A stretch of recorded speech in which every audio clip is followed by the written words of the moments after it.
قدم بقدم میں اپنی قبر سے قریب تر ہوتا جا رہا ہوں. غافل تجھے گھڑیال یہ دیتا ہے منادی، گردوں نے گھڑی عمر کی ایک اور گھٹا دی. بڑھی نہیں ہے عمر، گھٹ رہی ہے. لیکن کیا موت اس کے بعد بھی بیونڈ ڈیتھ بھی کوئی میری ایگزسٹنس ہوگی یا نہیں ہوگی؟ Is that going to be the end? علم کیا ہے، نالج کیا ہے، ہاؤ ٹو ایکوائر اٹ؟ نیکی اور بدی کی کوئی حقیقت ہے یا ایسے ہی ہم نے بنا لی ہیں ڈھکوسلے؟ جیسے انگریزی کا محاورہ ہے نتھنگ از گڈ اور bad, only thinking makes it so. کیا یہ صحیح ہے یا نیکی اور بدی کی اقدار مستقل ہیں، پرماننٹ ویلیوز ہیں؟ یہ سارے شعبے جو میں نے گنوائے ہیں یہ در حقیقت فلسفے کے مختلف شعبے ہیں. کائنات کیا ہے، اس کی حقیقت کیا ہے، وجود کی حقیقت کیا ہے، یہ میٹا فزکس ہے. خیر و شر کیا ہے بھی کہ نہیں ہے؟ اگر خیر ہے تو اس پر آمادہ کرنے والی کون سی طاقت ہوگی اگرچہ اس میں نقصان ہو رہا ہو؟ اور شر اگر شر ہے تو اس سے روکنے والی کون سی طاقت ہوگی اگرچہ بظاہر اس سے فائدہ ہو رہا ہو؟ جھوٹ بولنے سے فائدہ ہو رہا ہے تو کون سی چیز روکے گی اسے جھوٹ بولنے سے؟ یہ ایتھکس کا مضامین ہے، یہ علم الاخلاقیات. علم کیا ہے، اس کی قسمیں کیا ہیں، ہاؤ ٹو ایکوائر دم، یہ ایپسٹیمولوجی کہلاتی ہے. یہ جو ہے فلسفے کی ایک اور شاخ ہے. تو یہ ساری چیزیں جو ہے یہ بھی انسان جو ہے کوشش کرتا رہا، گریپل کرتا رہا ان کے ساتھ کہ اس عقدے کو کسی طریقے سے کھولا جائے. اس کے ضمن میں مختلف فلسفیوں کے مختلف فلسفے وجود میں آتے ہیں اور بعض فلسفوں نے مذاہب کی شکل اختیار کر لی. ہندوستان کے اکثر مذاہب فلسفیانہ مذاہب ہیں اور فلسفے کے اعتبار سے جو یونان کو مقام حاصل ہے وہی مقام بلکہ اس سے اونچا مقام ہندوستان کو حاصل ہے. 6 درشن، 6 different schools of thought in philosophy existed in India. اس میں الحاد مطلق بھی ہے اور اس میں توحید مطلق بھی ہے. دونوں چیزوں کی میں نے انتہا آپ کو بتا دی. تو یہ فلسفیانہ مذاہب نے جب اس مسئلے کو سوچا کہ ایک کریٹر تو ہے، سمجھ میں آ گیا، اس نے یہ کائنات کیسے کریٹ کی. ایک بڑھئی جو ہے وہ میز بناتا ہے تو اسے لکڑی چاہیے، لکڑی کے بغیر تو نہیں بنا سکتا. تو خدا کو بھی میٹر درکار تھا، میٹر کے بغیر تو وہ کائنات نہیں بنا سکتا تھا. تو خدا بھی ہمیشہ سے ہے، میٹر بھی ہمیشہ سے ہے. قدیم یہ سنویت ہے. ایک اور فلسفہ ان کے ہاں پیدا ہوا، خدا بھی ہمیشہ سے ہے، مادہ بھی ہمیشہ سے ہے، روح بھی ہمیشہ سے ہے، آتما بھی ہمیشہ سے. یہ تسلیس ہو گئی. تعدد قدما. اچھا ایک اور بات، ایک شکل یہ سامنے آئی کہ خدا خود ہی کائنات کی صورت میں ڈھل گیا. یہ جو کچھ ہے سب خدا ہے. یہ بدترین شرک ہو گیا، بدترین شرک. اس کا نام ہے ہمعوس. سب وہی کچھ تو ہے. جیسے برف پگھلی پانی بن گیا. اب برف کہاں ہے بھائی؟ یہی برف تو پانی ہے نا، پانی ہی تو برف ہے. اس پانی کو آپ نے ابالا، وہ بھاپ بن کے اڑ گیا. کہاں ہے بھائی وہ برف اور کہاں ہے وہ پانی؟ بھائی وہی بھاپ ہی تو برف بھی تھا، وہی بھاپ ہی تو پانی بھی تھا. یہ ہے جس کا نام ہے ہمعوس. پوری کائنات، ہر شے. اور اسی کو انگریزی میں کہتے پینتھیزم. مونوتھیزم ایک خدا کو ماننے والے، پولیتھیزم بہت سے خداؤں کو ماننے والے، پینتھیزم ہر شے کو خدا سمجھنے والے. پین آپ لفظ بولتے، پین اسلامک، تمام مسلمانوں کے درمیان کا یہ مسئلہ ہے. پین اسلامزم، جمال الدین افغانی جس کے دائی بن کر کھڑے ہوئے تھے 19ویں صدی عیسوی میں. تو پینتھیزم، مونوتھیزم، پولیتھیزم، یہ ہمعوس پینتھیزم بدترین شرک ہے، بدترین شرک ہے، بدترین شرک۔ اس سے آگے ایک عقیدہ پیدا ہوا، خدا انسانی شکل میں آ جاتا ہے۔ یہ جو نیک لوگ ہوتے ہیں، اچھے لوگ ہوتے ہیں، اخلاق اور کردار ان کے بلند ہیں، یہ اس دھرتی کے مکین نہیں ہے۔ یہ تو بڑا گھٹیا، ہمارا جو ہے وجود کا یہ لیول بڑا نیچے ہے۔ جیسے اقبال نے کہا جواب شکوہ میں کہ شوخ و گستاخ یہ پستی کے مکین کیسے ہیں؟ یہ پستی کے مکین، زمین کے اوپر رینگنے والے یہ انسان، یہ اتنے شوخ اور گستاخ ہو گئے کہ اللہ سے شکوہ کر رہے ہیں۔ تو جواب شکوہ کا جو آغاز ہوا ہے، شوخ و گستاخ یہ فرشتوں نے کہا، تو یہ تو پستی کے مکین، ان میں اگر کوئی اونچے اخلاق کا ہے، بلند اس کا کردار ہے، تو وہ اس جگہ کے نہیں ہیں، وہ گاڈ انکارنیٹ ہے۔ خدا نے شکل اختیار کر لی ہے انسانوں کی۔ یہ بھی بدترین شرک ہے، یہ ہوا انڈیویجول لیول پر۔ چنانچہ آپ کو معلوم ہونا چاہیے عیسائیت میں بھی پہلے عقیدہ تھا کہ حضرت مسیح گاڈ انکارنیٹ ہے، خدا کا ظہور ہے، خدا کی شکل ہے۔ بعد میں پھر تثلیث کا عقیدہ وجود میں آیا، اور پہلی تثلیث مختلف تھی موجودہ تثلیث سے۔ پہلی تثلیث تھی باپ، God as father, God as mother, حضرت مریم کو شامل کرتے تھے، اور پھر گاڈ ایز سن، حضرت مسیح، تین۔ اور اس کے بعد حضرت مریم کو وہاں سے بے دخل کر کے دی ہولی گھوسٹ، جبریل امین، ان کو شامل کیا۔ تو یہ فلسفیانہ مذاہب کے شرک ہیں کہ جو دنیا میں پیدا ہوئے ہیں، اور یہ شکلیں ہیں کہ جو شرک فی ذات کی ہیں، جو بدترین شرک ہے، جو اللہ کے غضب کو بھڑکانے والا شرک ہے، اور یوں سمجھیے کہ اریاں ترین شرک ہے۔ یہ شرک فی العقیدہ کی بدترین صورت ہے۔ اسی کی نفی کی ہے اللہ نے بہت جامعیت کے ساتھ 4 آیتوں کی ایک صورت میں، جس کو حضور نے کہا کہ ثلث سے قرآن کے مساوی ہے، تہائی قرآن کے برابر ہے۔ سورہ اخلاص، قل هو اللہ احد اللہ الصمد لم یلد ولم یولد ولم یکن لہ کفوا احد۔ کہہ دو، اعلان کر دو اے محمد صلی اللہ علیہ وسلم، اللہ اکیلا ہے، احد، اللہ ایک نہیں، ایک تو واحد سے کا ترجمہ ہوگا، اللہ واحد، احد، اکیلا، تنہا، کوئی اس کا ساجی نہیں ہے۔ اللہ الصمد، صمد اس کو کہتے ہیں کہ جس کا کوئی سہارا لیا جائے، جس کے سہارے سے کوئی چیز قائم ہو۔ اللہ قائم بالذات ہے، اپنی ذات سے قائم ہے، پوری کائنات اس نے تھامی ہوئی ہے، وہ چلا رہا ہے، آسمانوں اور زمینوں کو اس نے تھاما ہوا، انزالتا، کہیں اپنی جگہ سے ہٹ نہ جائے۔ آپ کو معلوم ہے کہ یہ عظیم سیارے اور یہ عظیم جو گیلیکسیز ہیں، ان کی اصل حقیقت کس قدر باریک معاملہ ہے، ان کا کس قدر باریک، لو سانس بھی آہستہ کہ نازک ہے بہت کام، آفاق کی اس کارگہ شیشہ گری کا، ان کے درمیان جو فاصلے ہیں، ان کی باہمی کشش ہے، اس کو ایک کشش ادھر سے کھینچ رہی ہے، ایک کشش ادھر سے کھینچ رہی ہے، تو یہ اپنی جگہ پر قائم ہے۔ اگر ادھر کی کشش ذرا سی بڑھ جائے وہ کھینچ لے گی، اور وہ ٹکرا جائیں گے اور کائنات درہم برہم ہو جائے گی۔ یہ تو توازن ہے، اسی کو کہا ہے سورہ رحمان میں وَوَضَعَ الْمِيزَانَ۔ لوگوں نے سمجھا میزان سے مراد یہ زمین کی جو میزان جس میں ہم تولتے نہیں، وَالسَّمَاءَ رَفَعَهَا وَوَضَعَ الْمِيزَانَ، یہ سما سے متعلق ہے، کاسمک بیلنس ہے جس کی وجہ پر یہ کائنات قائم، کاسمک بیلنس۔ بہرحال اللہ ہی ہے جو قائم بالذات ہے، اور باقی سب اس کے سہارے قائم ہیں۔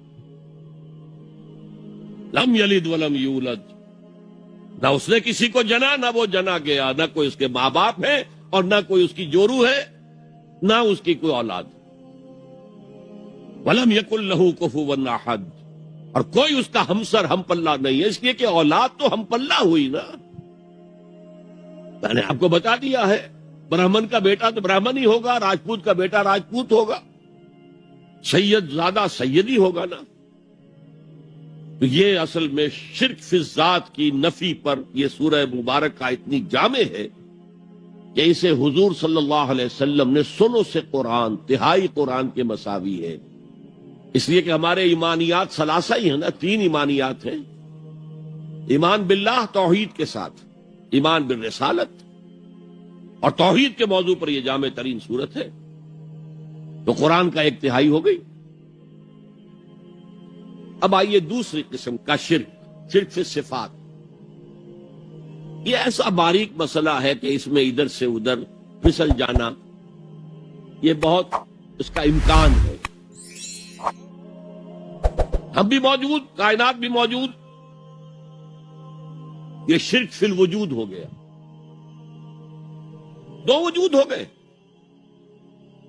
اس کی نفی کرنے کے لیے ہمارے ہاں کے بعض فلسفی جو صوفیاء بھی تھے، انہوں نے وحدت الوجود اور وحدت الشہود کا فلسفہ پیش کیا.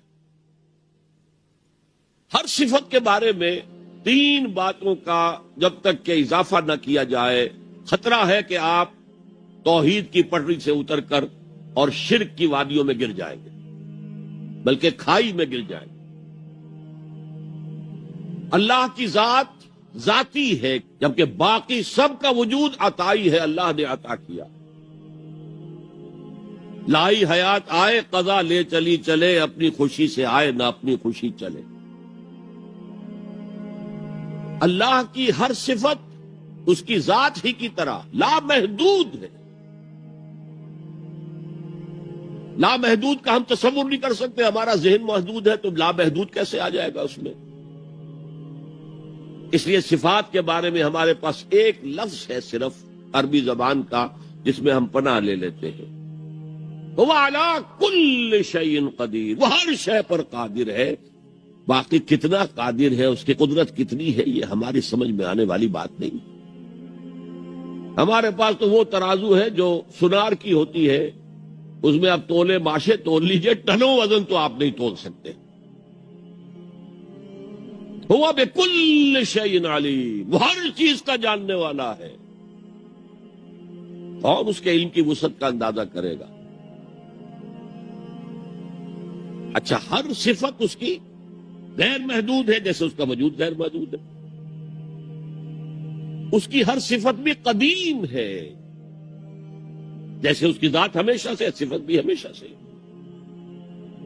جبکہ ما سوی اللہ کا وجود اور حادث، ایک وقت تھا کہ وجود نہیں تھا، پھر اللہ نے وجود عطا کر دیا. اللہ کا علم غیر محدود، اس کا ذاتی علم ہے، یہ کسی نے نہیں دیا ہے، غیر محدود ہے. اور جیسے اس کی ذات ہمیشہ سے ہے، قدیم ہے، ایسے اس کا علم بھی قدیم ہے. تو آپ اسی لفظ علم کو استعمال کریں گے اللہ کے لیے تو یہ 3 چیزیں ایڈیشنل اس کی ذہن میں رہنی چاہیے جو رہتی نہیں ہے.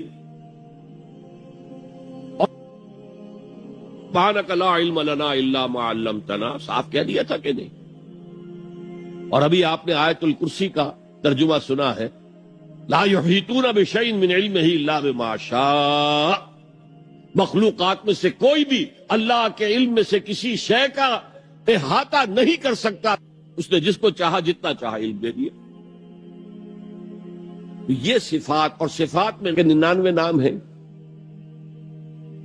But if you boil them down, اگر ان کا آپ نکالے نچوڑ تو وہ 6 صفات ہیں جن کو مانا جاتا ہے ام الصفات، بنیادی صفات. نمبر 1 وجود، نمبر 2 حیات، نمبر 3 علم، نمبر 4 قدرت، نمبر 5 ارادہ، نمبر 6 کلام. متکلم ہے، کلام ہے اس کا. فعال لما یرید ہے، ارادہ کرتا ہے، جس چیز کا ارادہ کر لے کر گزر. الحی ہے. تو وجود، حیات، علم، قدرت، ارادہ، کلام. اب وجود کا مسئلہ ہے، اللہ بھی موجود، کائنات بھی موجود، یہ اشتراک ہو گیا، ان کے درمیان کیا رشتہ ہے؟ توحید وجودی جس کو کہا شاہ ولی اللہ دہلوی نے، اور مجدد الفسانی رحمت اللہ علیہ نے جسے وحدت الشہود قرار دیا، انہوں نے کہا یہ کائنات حقیقی نہیں ہے، حقیقی وجود صرف ایک ہے، وہ اللہ کا ہے، یہ توحید وجودی ہے، یہ اعتباری وجود ہے۔ جیسے دعا استخارہ میں ہم کہتے ہیں فَإِنَّكَ تَعْلَمُ وَلَا أَعْلَمُ وَتَقْدِرُ وَلَا أَقْدِرُ، اے اللہ تو جانتا ہے سب کچھ، ہم کچھ بھی نہیں جانتے، تو کیا کچھ بھی نہیں جانتے؟ کچھ تو جانتے ہیں نا، لیکن اللہ کے علم کے مقابلے میں ہمارا علم زیرو کے درجے میں ہے، نہ ہونے کے درجے میں ہے، پھر یہ کہ اسی کا دیا ہوا علم ہے۔ قدرت ہمیں بھی اللہ نے کچھ نہ کچھ قدرت دی ہے، اس سے اعمال ہم کرتے ہیں، اللہ کی قدرت کے مقابلے میں ہماری قدرت زیرو ہے، اللہ کے وجود کے مقابلے میں ہماری وجود زیرو ہے، جس کے لیے مختلف مثالیں دی۔ آپ ایک لاٹھی لے لیں، لاٹھی کے سرے پر کپڑا باندھیں، مٹی کا تیل ڈال دیں، آگ لگا دیں، ایک شعلہ جوالا، شعلہ آپ کے ہاتھ میں آ گیا، اب لاٹھی کو تیزی سے ایک دائرے میں حرکت دیں، دیکھنے والوں کو ایک آتشی دائرہ نظر آئے گا، وہ آگ کا دائرہ نظر آئے گا کہ نہیں؟ جبکہ آپ جانتے ہیں کہ آگ کا کوئی دائرہ ہے ہی نہیں، وہ تو ایک شعلہ ہے صرف۔ تو یہ کائنات کیا ہے؟ کل ما فی الکون وہم او خیال اور عکوس فی البرایا اور ظلال، اس کائنات میں جو کچھ ہے یا ہمارا وہم ہے یا ہمارا خیال ہے، یا جیسے آئینے کے اندر تصویر نظر آ جاتی ہے، آپ کو معلوم ہے آپ آئینے کے سامنے کھڑے ہیں، آئینے کے پیچھے تو کوئی نہیں ہے، آپ نظر آ رہے ہیں پیچھے، یا ظلال ہے، سائے ہے، درخت کا سایہ زمین پر پڑ رہا ہے۔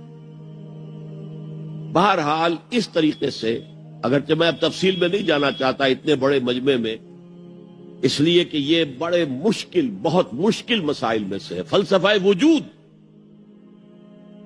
یہ میٹا فزکس کے مشکل ترین مسائل میں صرف فلسفے کا مسئلہ ہے، یہ مذہب کا مسئلہ ہے ہی نہیں، دین کا مسئلہ ہے ہی نہیں، لیکن یہ وہی ہے کہ وجود حقیقی صرف اللہ کا ہے، ہمارا وجود اعتباری ہے، ریلیٹو ہے، اس کی کوئی حیثیت ہی نہیں۔ اسی طرح اب علم غیب کا جو جھگڑا ہمارے ہاں چلتا ہے، علم غیب ہے یا نہیں ہے، اس میں ایک جماعت نے علم غیب کی تعریف جو ہے وہ اپنی طرف سے ایسی کر لی ہے جس کی روح سے علم غیب کی نفی مطلقاً کرنی پڑے گی۔ علم غیب وہ ہے جو اللہ کے بتائے بغیر کسی کو حاصل ہو، تو پھر تو علم غیب کی مطلق نفی ہوگی، اللہ کے بتائے بغیر تو کوئی علم کسی کو حاصل ہو ہی نہیں سکتا۔ یہ اصل میں ڈیفینیشن کی بات ہے، ڈیفینیشن غلط کر دی ہے آپ نے۔ غیب کسے کہتے ہیں؟ غیب جو ہماری نگاہوں سے اوجھل ہے۔ فرشتے تو موجود ہیں میرے سامنے، کرامن کاتبین ہیں، نظر نہیں آتے، ہماری نگاہوں سے اوجھل ہیں۔ اللہ تعالیٰ بتاتا ہے تمہارے آگے پیچھے حفظہ، حفاظت والے جو ہیں فرشتے چلتے ہیں۔ اور آپ نے کبھی دیکھا ہوگا کہ گاڑی کوئی سناٹے سے ایسی گزر گئی ہے آپ کے ساتھ سے کہ آپ محسوس کریں کسی نے آپ کو دھکا دے کر بچایا، کوئی غیر مرئی طاقت ہے، انویزیبل طاقت ہے جس نے آپ کو ہٹایا ہے اور گاڑی سے بچایا ہے۔ فرشتے ہیں، ہر جگہ ہے، ہر آن ہے۔ تو اس اعتبار سے غیب ہے، فرشتہ ہم نہیں دیکھ سکتے۔ حضور نے جبرائیل کو ان کی اصل شکل میں صرف 2 مرتبہ دیکھا ہے۔ ایک مرتبہ غار ہرا سے اترتے ہوئے آپ نے دیکھا، آواز آئی یا محمد۔ یہ چوتھی وحی جو ہے اس سے پہلے واقعہ پیش آیا۔ آپ نے دیکھا سامنے، آگے، پیچھے، دائیں بائیں کوئی نہیں ہے، تو تھوڑا سا خوف سا احساس ہوا، آگے بڑھے، پھر یا محمد، پھر آپ نے دیکھا دائیں بائیں آگے پیچھے کوئی نہیں ہے، پھر آواز آئی یا محمد۔ اب نگاہ اٹھا کر دیکھا تو جبرائیل پورے افق پر چھائے ہوئے، وَهُوَ بِالْأُفُقِ الْأَعْلَى فَدَنَا فَتَدَلَّى فَكَانَ قَابَ قَوْسَيْنِ أَوْ أَدْنَىٰ فَأَوْحَىٰ إِلَىٰ عَبْدِهِ مَا أَوْحَىٰ۔ ایک اس موقع پر جبرائیل کو ان کی اصل ملک کی شکل میں دیکھا ہے، اور ایک شب معراج میں دیکھا ہے ملک کی شکل کے اندر. تو یا تو وہی ہے تو اس میں جبریل فرشتہ نظر نہیں آ رہا، وہ تو روح الامین روح محمدی پر نزول کر رہا ہے، نازل کر رہا ہے قرآن. ان آنکھوں کا اس میں کوئی دخل ہے ہی نہیں، ان کانوں کا اس میں کوئی دخل نہیں. شاید میں نے آپ کو ایک شعر بھی سنایا تھا جگر کا، جو میں حیران ہوا کرتا ہوں کہ کس عالم میں ہوں گے اس وقت جگر جب کہ انہوں نے یہ شعر کہہ دیا. واقعہ یہ ہے کہ وہ بہت شراب پینے والے تھے، لیکن جب شراب سے توبہ کی ہے انہوں نے تو پھر جو شاعری انہوں نے کی ہے وہ بڑی پاکیزہ شاعری. اسی میں ہے یہ شعر، نغمہ وہی ہے نغمہ کہ جس کو روح سنے اور روح سنائے. وہ نغمہ قرآن روح الامین نے سنایا، روح محمدی نے سنا صلی اللہ علیہ وسلم وعلیہ الصلوۃ والسلام. یہ نظم بڑی عجیب ہے. جہل خرد نے دن یہ دکھائے. جہل خرد انسان کے عقل کی جاہلیت، جدید فلسفے، جدید نظریہ. ویسے تو سمجھا ریشنلائزیشن ہے، ریشنلزم ہے، عقلیت ہے جہالت. جہل خرد نے دن یہ دکھائے، گھٹ گئے انسان بڑھ گئے سائے. اسی میں یہ شعر ہے، نغمہ وہی ہے نغمہ کہ جس کو روح سنے اور روح سنائے. بہرحال حضور نے جبرائیل کو اصلی شکل میں بھی دیکھا ہے. وہ غیب میں ہے یا نہیں ہے؟ شب معراج میں آپ نے کیا نہیں دیکھا؟ جہنم کو دیکھ لیا، جنت کی سیر کر لی. یہ غیب ہے ہمارے لیے. تو جو چیزیں ہمارے لیے غیب، میں اس سے پہلے ایک گفتگو میں کہہ چکا ہوں کہ اللہ کے لیے تو غیب کا سوال ہی نہیں. وہ جب کہتا ہے عالم الغیب والشہادہ، وہ ہمارے اعتبار سے کہتا ہے جو چیزیں تمہارے لیے غیب ہیں اللہ ان کا بھی جاننے والا ہے، اور جو تمہارے لیے جو موجود ہیں سامنے جنہیں تم دیکھ سکتے ہو، چاہے ان کو دیکھنے کے لیے تم نے ٹیلیسکوپ ایجاد کر لی ہے تو اس سے تمہاری آنکھ کی صلاحیت بڑھ گئی. اگر مائکروسکوپ ایجاد کر لی ہے تو اس سے بھی تمہاری آنکھ کی صلاحیت بڑھ گئی ایک اعتبار سے. بہرحال ہے یہ تمہارے اپنے حواس خمسہ. تمہارا علم تو وہی تک رہے گا جو امور ان حواس خمسہ کی گرفت میں آ سکیں. ان سے جو ماورا ہیں، جس کو آپ کہتے ہیں ماوراء الطبعیات، فزیکل ورلڈ سے ماورا، جس کو میں نے اپنی گفتگو میں کہا تھا عالم امر ایک عالم خلق ہے. ہماری ساری سائنس، ہمارا سارا مطالعہ، ہماری ساری علم جو ہے وہ عالم خلق سے متعلق ہے، عالم امر سے کوئی تعلق ہی نہیں. عالم امر سے تعلق رکھنے والے فرشتے ہیں اور انسان کی روح ہے. یسألونک عن الروح قل الروح من امر ربی. اور عالم امر کے اندر یہ چیزیں، واقعات، تخلیق اس طور سے ہوتی ہے کہ اس میں صرف کن، صرف یہ کہا جاتا اور ہو جاتا. ٹائم ایلیمنٹ کوئی نہیں ہے. انما امرہ اذا اراد شیئا ان یقول له کن فیکون. ایسا ہی کوئی بڑا کن تھا جسے سائنسدان تک پہنچ گئے ہیں، دی بگ بینگ. کوئی بہت بڑا کن تھا اللہ کا جس سے کہ اس عالم خلق کا آغاز ہوا ہے. اس پری بگ بینگ ایرا کو وہ نہیں جانتے، وہ بالکل دوسرا دور تھا. بہرحال یہ میرا اس وقت کا موضوع نہیں ہے. تو یقیناً اللہ تعالیٰ اپنے اس غیب کا کچھ حصہ انبیاء کو دیتا ہے تو وہ نبی بنتے ہیں نا، ورنہ عام انسانوں اور نبی میں کیا فرق ہوا؟ ہمارا علم بالحواس ہے، علم بالعقل ہے. اگر یہی دو ہیں محمد کے پاس بھی صلی اللہ علیہ وسلم، تو پھر کیا فرق ہوا میرے اور ان کے علم میں؟ معاذ اللہ ثم معاذ اللہ ثم معاذ اللہ. سورہ جن میں فرمایا لا یظہر علی غیبہ الا من ارتضی من رسول فإنه يسلك من بين يديه ومن خلفهم رصدا. وہ اپنے غیب کے اوپر مطلع نہیں کرتا کسی کو بھی سوائے رسولوں کے، جن میں سے رسولوں کو جتنا چاہے دے. کذالک نوری ابراہیم ملکوت السماوات والارض. اسی طرح ہم ابراہیم کو دکھاتے رہے، آسمانوں اور زمین کے ملکوت کی سیر کرائی.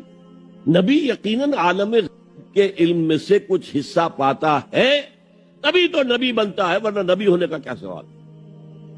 باقی یہ کہ میں نے جیسا کہ پہلے بھی کسی تقریر میں عرض کیا ہے، میں ابھی طالب علم تھا، 19-20 برس کی عمر. تو میں نے ایک بہت بڑے عالم دین بریلوی مکتب فکر جو ہمارے ہاں مشہور ہے، مولانا منظور احمد شاہ صاحب، منٹگمری جو اب سائیوال کہلاتا ہے، اس زمانے وہ منٹگمری کہلاتا تھا، میں ان کے پاس گیا علم غیب کے مسئلے میں کہ آپ کا موقف کیا ہے۔ انہوں نے اپنی کتابیں لا کر دکھائیں، اپنے اسلاف کی تصانیف دکھائیں کہ دیکھیے ہم حضور کے علم کے بارے میں 3 باتیں مانتے ہیں۔ حضور کا علم ذاتی نہیں ہے، عطائی ہے، اللہ کا دیا ہوا ہے۔ حضور کا علم غیر محدود نہیں ہے، محدود ہے۔ حضور کا علم قدیم نہیں ہے، حادث ہے۔ میں نے کہا ان 3 باتوں کے بعد میرا کوئی جھگڑا نہیں آپ سے، اس سے آگے یہ کہنا کیا معلوم تھا کیا نہیں تھا، یہ آپ اپنے حدود سے تجاوز کر رہے ہیں، یہ آپ اپنے حدود سے باہر نکل رہے ہیں۔ اب رب نے اپنے بندے کو کیا کیا علم دیا ہے وہ جانے، ہم نہیں ناپ سکتے، ہم تو محجوب ہیں، پردے میں ہیں، اوٹ میں ہیں، عالم غیب میں ہمارا گزر ہی نہیں ہے۔ لہذا اس بحث کے اندر خام خواہ ایک ٹیکنیکل سی جو اس کی ڈیفینیشن کر لی گئی ہے، اس کی وجہ سے بڑے مارکے ہیں، بڑے مناظرے ہیں، بڑی بحثیں ہیں۔ تو یہ سمجھ لیجئے کہ یہ بحث بھی اسی شرک اور توحید فی صفات کے ضمن میں سامنے آتی، اسی پر آپ قیاس کرتے چلے جائیے۔ باقی تمام صفات کا معاملہ بھی یہی ہوگا کہ جو بھی صفت ہے اللہ کی، وہ اللہ کی ذاتی ہے، کسی کی عطا کردہ نہیں ہے۔ وہ جیسے اس کی ذات غیر محدود ہے، وہ صفت بھی غیر محدود ہے۔ جیسے اس کی ذات قدیم ہے، وہ صفت بھی قدیم ہے۔ جملہ مخلوقات کی جملہ صفات عطائی ہے، اللہ کی دی ہوئی ہے، جیسے ان کا وجود عطائی ہے۔ وہ لا محدود نہیں ہے، محدود ہے۔ اسی طریقے سے وہ حادث ہے، قدیم نہیں ہے۔ بس یہ ہے باریک سی بات، یہ 3 باتیں ذہن میں رہے تو آپ صرف صفات سے محفوظ ہو جائیں۔ اب آئیے سب سے کٹھن باتیں آ رہی ہے، شرک فی الحقوق۔ اللہ کے حقوق کیا کیا ہے انسان پر، اس کی اگر آپ گنتی کریں، لسٹ بنائیں تو بہت لمبی ہو جائے گی۔ اللہ کا شکر کرنا چاہیے، اللہ کی عبادت کرنی چاہیے، اللہ کے احکام پر چلنا چاہیے، اللہ کے عائد کردہ فریضے جو ہیں وہ ادا کرنے چاہیے، اللہ کی حرام چیزوں سے بچنا چاہیے، اللہ کی تعظیم و تکبیر کرنی چاہیے، اللہ کے دین کو غالب کرنے کے لیے جد و جہد کرنی چاہیے، اللہ کے کلمے کو سربلند کرنے کے لیے تن من دھن لگانا چاہیے، اللہ کے حقوق میں شمار ہو جائے۔ ایک لفظ ایسا ہے کہ جیسے کہتے ہیں ہم اپنی زبان میں، ہاتھی کے پاؤں میں سب کے پاؤں، ایک لفظ ہے کہ جو جملہ حقوق کو اپنے اندر سمو لیتا، وہ لفظ عبادت۔ یہی وجہ ہے کہ قرآن مجید میں تمام انبیاء اور رسول کی دعوت جو آتی ہے مختلف مکی صورتوں میں، وہ کیا ہے؟ سب نے یہ کہا یا قوم اعبدوا اللہ ما لکم من الہ غیرہ، اے میری قوم کے لوگوں اللہ کی عبادت کرو، تمہارا کوئی اور معبود نہیں ہے سوائے اس کے۔ یہی دعوت جو ہے حضرت نوح کی تھی، حضرت ہود کی تھی، حضرت صالح کی تھی، حضرت شعیب کی تھی، حضرت لوط کی تھی، اور حضرت موسیٰ کی تھی، حضرت عیسیٰ کی تھی، سب کی دعوت۔ یہی دعوت جو ہے حضور کی آئی ہے قرآن میں، ایک فرق کے ساتھ۔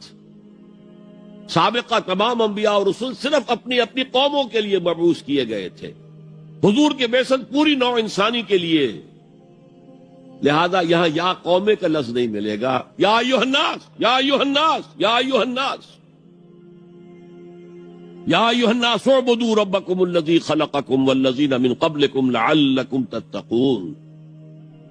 اے لوگو عبادت کرو اپنے اس رب کی جس نے تمہیں بھی پیدا کیا اور تم سے پہلے جو لوگ تھے ان کو بھی پیدا کیا تاکہ تم بچ سکو۔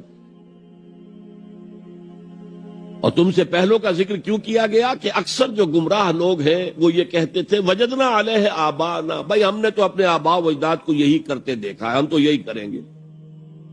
تو بھائی جیسے تم مخلوق ہو اور تم سے غلطی ہو سکتی ہے، گناہ ہو سکتا ہے، ایسے ہی تمہارے آباء و اجداد بھی انسان تھے، مخلوق تھے، غلطی ہو سکتی ہے۔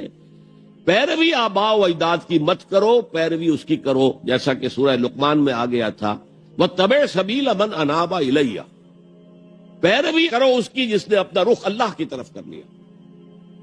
تو یہ دعوت ہے محمد الرسول اللہ صلی اللہ علیہ وسلم کی ایک لفظ میں، یا ایھا الناس اعبدوا ربکم الذی خلقکم والذین من قبلکم لعلکم تتقون۔ اس سے آگے بڑھیے تو سورہ ذاریات میں فرمایا کہ ہم نے تو انسانوں اور جنوں کو پیدا ہی اس لیے کیا ہے کہ ہماری عبادت کریں، وما خلقت الجن والانس الا لیعبدون۔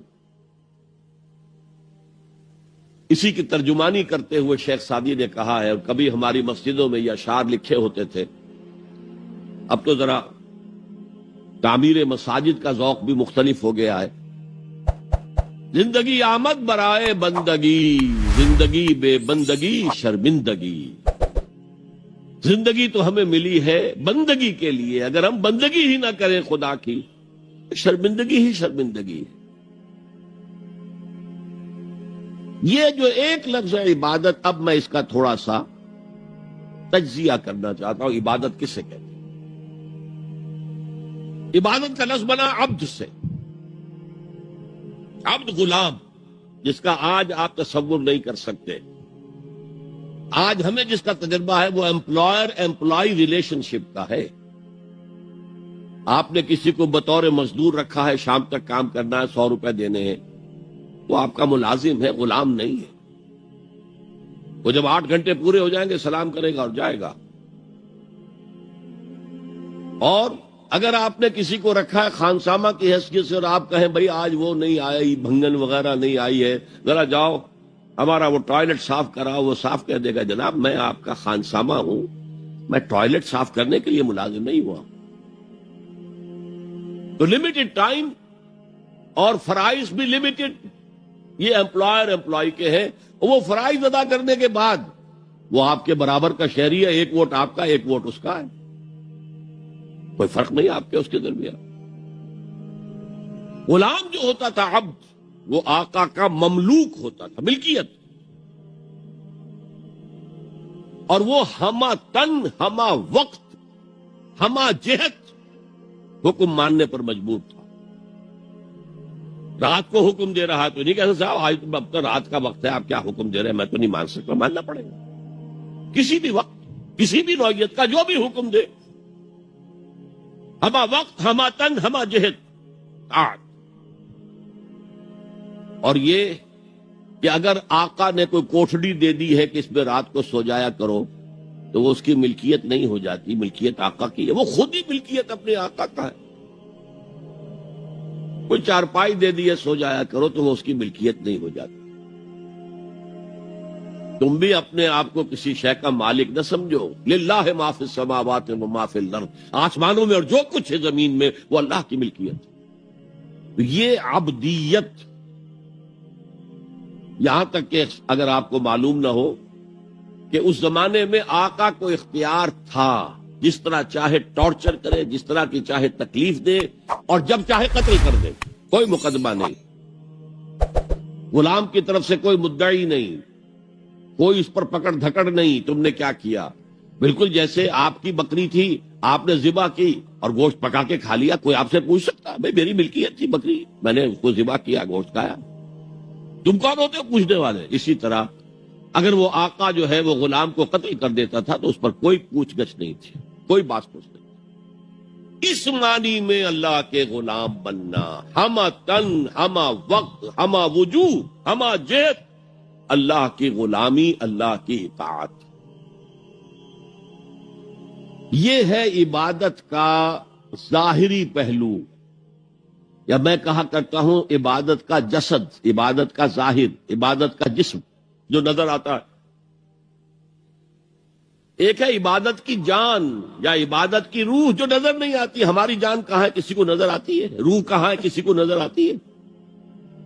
لیکن ہمارا وجود جان ہی سے تو ہے، جان نکل جائے گی تو پھر تو یہ جسد جو ہے یہ گل سڑ جائے گا، اگر جلدی سے تم نے اس کو پہنچا نہ دیا قبر کے اندر، یا جلدی سے کریا کرم نہ کر دیا اور اس کو جلا نہ دیا، تو سڑے گا پوری طریقے سے، متعفن ہو جائے گا۔ تو اگرچہ قرآن مجید میں محض اطاعت پر بھی لفظ عبادت کا اطلاق ہوا ہے، چنانچہ جب حضرت موسیٰ اور ہارون فرعون کے دربار میں پیش ہوئے پہلی مرتبہ، فرعون نے ایک پھپتی چست کی اپنے حواریوں اور درباریوں سے مخاطب ہو کر، یہ کون لوگ ہیں جو ہم سے اس طرح بات کر رہے ہیں، ہم سے کوئی مطالبہ کر رہے ہیں؟ ارسل معنا بنی اسرائیل وقومہما لنا عابدون، ان کی قوم تو ہماری غلام قوم ہے۔ ظاہر بات ہے کہ وہ فرعون یا ان کی قوم کی پرستش نہیں کرتے تھے، عبادت نہیں کرتے تھے، لیکن چونکہ اطاعت پر مجبور تھے، لہذا اس کے لیے لفظ اس نے استعمال کیا عابدون، قومہما لنا عابدون۔ اور ایک اور موقع پر یہ بات آئی کہ جب فرعون نے کہا الم نربک فینا ولیدا، اے موسیٰ تم وہی نہیں ہو جسے ہم نے اپنے محل میں پالا تھا، ہمارے ٹکڑوں پر پل کر ہماری بلی ہمیں کو میاؤں؟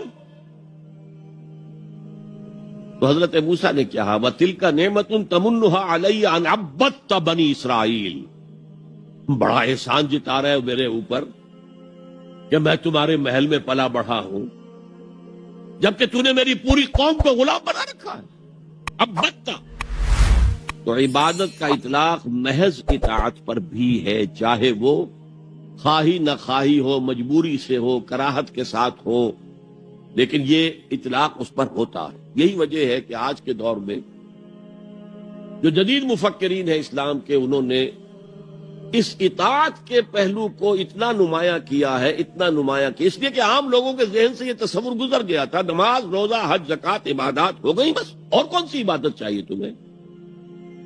تو ان کو بتانے کے لیے نہیں، پوری زندگی میں اللہ کی اطاعت، ہمہ تن ہمہ وقت ہمہ جیت ہمہ پہلو اطاعت۔ تو یہ صحیح بات ہے کہ جو ایمفیسائز کی گئی، اور آج بہت سے لوگوں کے سامنے یہ بات آ چکی ہے، بہت بڑی تعداد میں امت اس حقیقت کو جان چکی ہے کہ اسلام صرف مذہب نہیں، دین ہے، یہ مکمل نظام حیات ہے، یہ مکمل ضابطۂ حیات ہے، اور اس سب میں اطاعت مطلق اللہ کی درکار ہے۔ لیکن ایک پہلو ابھی پوری طرح اجاگر نہیں ہوا۔ اللہ کی عبادت میں اگر وہ بالاکراہ ہو رہی ہے، طبیعت کے خلاف ہو رہی ہے، تو وہ منافقانہ اطاعت ہے۔ جیسے کہا گیا یہ منافق نہیں نماز کے لیے کھڑے ہوتے مگر کسل مندی کے ساتھ اور بہت ہی طبیعت پر جبر کر کے۔ کیا کریں، اس معاشرے میں کوئی مسلمان سمجھا ہی نہیں جا سکتا تھا جو نماز نہ پڑھتا تو نماز تو پڑھنی پڑ رہی ہے، وہ منافقت۔ اللہ کی اطاعت کاملہ اس کی محبت شدیدہ کے تحت، اس کے شکر کا جذبہ، اے اللہ تیرے لیے حمد ہے، کل شکر تیرے لیے، کل ثنا تیرے لیے، اس شکر اور محبت کے جذبے سے والذین آمنوا اشد حبا للہ، اہل ایمان تو وہ ہے جو شدید ترین محبت کرتے ہیں اللہ کے ساتھ۔ تو اللہ کی اطاعت مطلق، اس کی محبت شدیدہ کے ساتھ دو چیزیں جمع ہوں گی تو پھر وہ اللہ کی عبادت بنے گی۔ چنانچہ وہ جسد ہے تو یہ روح ہے، یہ جان ہے، عبادت ہے۔ اور فارسی کے دو الفاظ بخوبی ان کے فرق کو واضح کرتے ہیں۔ ایک ہے بندگی، جو ابھی میں نے شعر سنایا، بندگی وہ ہے اطاعت۔ ایک ہے پرستش، پرستش ہوتی ہے محبت سے، کوئی زر پرست ہے، کوئی شہرت پرست ہے، کوئی اقتدار پرست ہے، کوئی وطن پرست ہے، کوئی قوم پرست ہے، کوئی خود پرست ہے، یہ پرستش۔ پرستار کہہ دیتے ہیں آج کل، جو مختلف ایکٹرز اور ایکٹریسز ہیں ان کے جو پرستار ہیں، پرستار کہلاتے ہیں۔ تو اللہ کی پرستش کے ساتھ اس کی اطاعت مطلقہ جمع ہوں گے تو عبادت بنے گی۔ یہ تو ہو گیا عبادت کی تعریف کا معاملہ۔ اسی لیے امام ابن تیمیہ اور ان کے شاگرد جو سب سے بڑے شاگرد ہیں حافظ ابن قیم، انہوں نے عبادت کی تعریف جس طور سے بیان کی، امام ابن تیمیہ نے زیادہ زور دیا اطاعت پر، اور حافظ ابن قیم نے، وہ چونکہ صوفی مزاج آدمی تھے، انہوں نے مقدم رکھا محبت کو۔ العبادت تجمع اصلین، عبادت دو چیزوں، دو بنیادی چیزوں کو جمع کرنے سے وجود میں آتی ہے، غایت الحب مع غایت الذل والخضوع، حد درجے کی محبت اللہ کی اور حد درجے میں اللہ کے سامنے بچ جانا، گر جانا، سر تسلیم خم ہے جو مزاج یار میں آئے، جو حکم ہے حاضر ہے پروردگار، جو حکم ہے حاضر ہے۔ اچھا، بعض چیزیں اس عبادت کے ساتھ ضمیموں کے طور پر ہیں، مثلا دعا، الدعاء مخ العبادہ، اور یہ بھی فرمایا الدعاء هو العبادہ، دعا جو ہے وہ عبادت کی روح ہے، عبادت کا مغز ہے۔